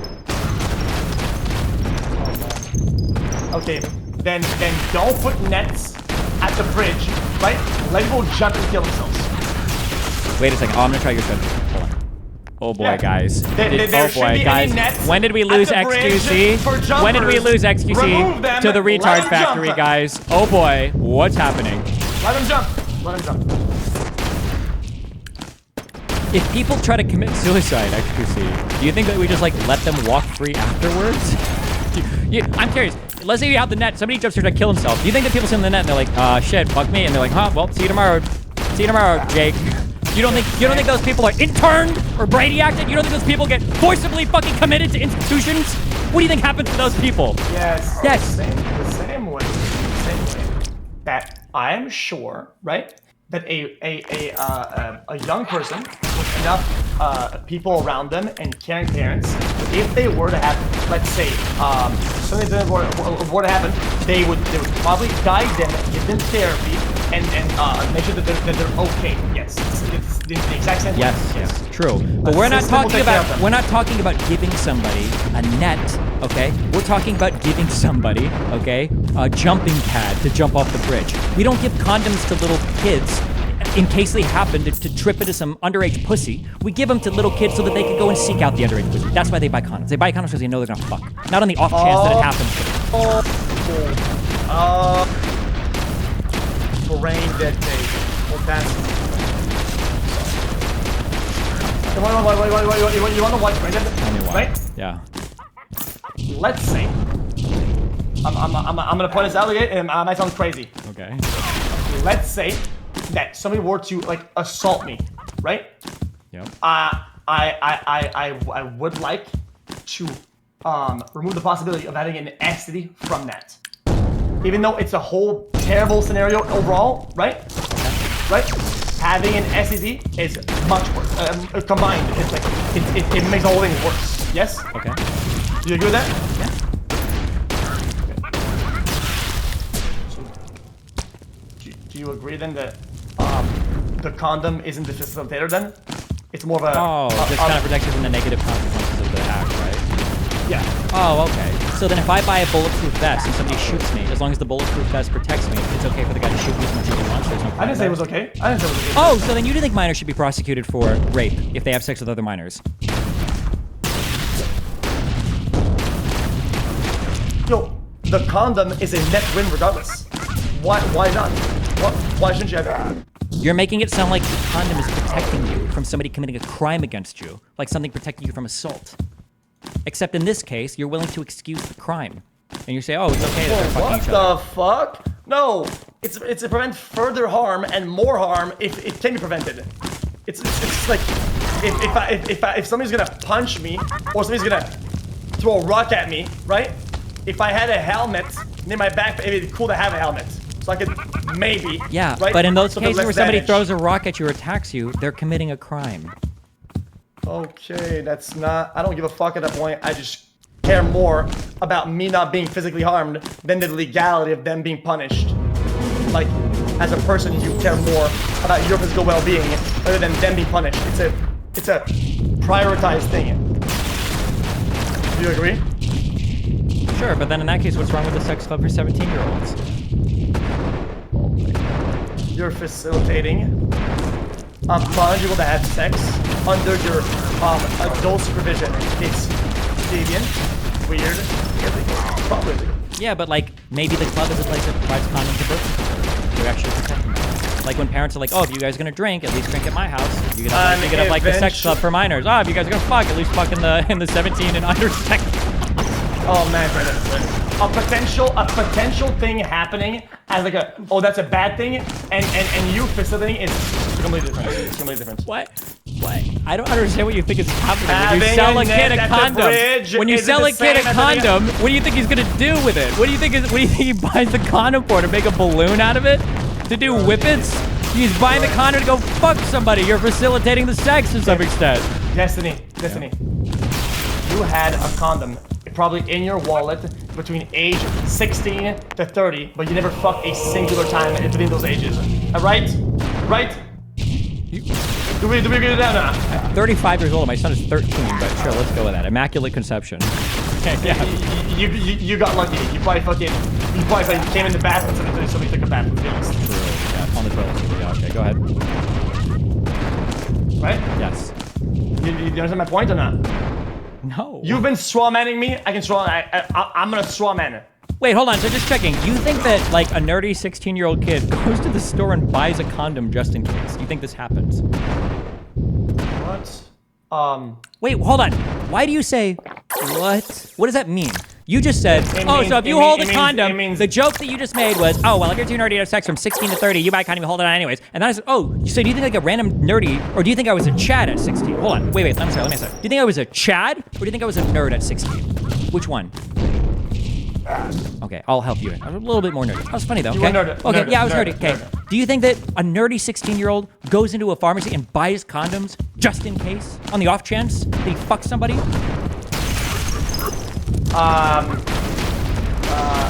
Sometimes I saw a poll of your chat and they're vegans. I think that generally, buying any birth control as a young person is a pretty embarrassing experience. I think that generally people only do it when they really have to. Usually they ask, are they going to do it? But that's why condoms are used. And a lot of cases people steal them. It's embarrassing. If you're buying condoms, probably you're planning on partying. Planning and safety nets are both valid, right? No, hold on. They're not equally valid. Nobody puts on a bulletproof vest because they're planning on getting shot at. They're doing it in case they get shot at. Nobody buys a condom because they're in case a fucking pussy falls on them. They do because they're planning on falling into some pussy. There's a huge difference between those two things. Somebody is a crime. Having a sexual act is not. Yes, that's my point. You're making them sound equivalent. They're not. You're equalizing a bulletproof vest with a condom. I'm saying that. Loser. Listen, if you're a girl, even though you're not ecstatic about the idea of having sex, right? You might think, yeah, maybe it'll happen at one point. Maybe I'll say, if I can do it. If I do that, I would like not to get pregnant. Having contraception for that isn't a problem or some deviant bullshit. I think that's still fair enough. I never said it was deviant or a problem. Okay, then you lost the argument then. I think you're lost in the argument. Okay, I knew for a fact when I was 16, I had zero chance of fucking. Zero. Yeah. Actually, not like some 0.1 is my heaven. I knew for a fact, zero. And even if I were to get there, and I'm right there, I would probably fucking quivered and fucking not done it out of some whatever, right? That's just how it is, right? But I still have a condom around, right? So by God's green earth fucking alignment of all planets, right? I would've somehow, like, we both agree now, and something happens with my brain, we're like, oh yeah, I could do this, and then we both do it, right? That I don't get somebody pregnant, right? I think having the condom in there isn't some oh yeah, I'm gonna do this, I'm gonna do that. No, it's just okay. If I become brain dead, and most people are brain dead, and they will do things that are brain dead, I would like not to suffer to a bunch of consequences because of that brain deadness. And doing that as a precaution is not a problem or an issue. It seems to be for you because it facilitates, but it's a brain dead, retarded argument. I think that what is more retarded is the assumption that a 17-year-old is completely and totally fucking incapable of deciding if they want to proposition a 20-year-old for sex, but they have the responsibility and the wherewithal to proposition a 17-year-old for sex. I think that position is fucking retarded. I think that if you think that a 17-year-old... Say that one more time. The idea that a 17-year-old could never, ever, ever proposition 20 for sex, that would always be the worst thing in the world. The same thing as a 45-year-old going to a 17-year-old for sex. I mean, the same thing. These are so horrible, so bad. I'm saying if you think it's that bad, that's fine. You can hold that position. But in that case, you should be really opposed to 17-year-olds fucking other 17-year-olds. Because if they're that fucking retarded, they're probably going to make retarded decisions fucking each other as well. And teen pregnancies and shit happen. That happens too. So there is evidence of that even being the case. Okay, yeah, so I see where you're coming from, and I still disagree, like, massive. I think that viewpoint seems to be like you're forcing it almost, even though you know you're wrong. Right? What viewpoint am I forcing that I know? Hold on. First of all, I would never force something I know that I'm wrong about. I'm saying these are the positions that you're logically you're a contrarian, is what you do. I'm not a contrarian. I literally laid out what part of my argument do you not understand that you want me to fully justify from start to finish? No. I understand it. I understand, right? 100%. What I mean though is that, like, something that is of age, right? That they should never want that. Let's do a full reset. Right? Okay. Okay. It's like a wall outlet.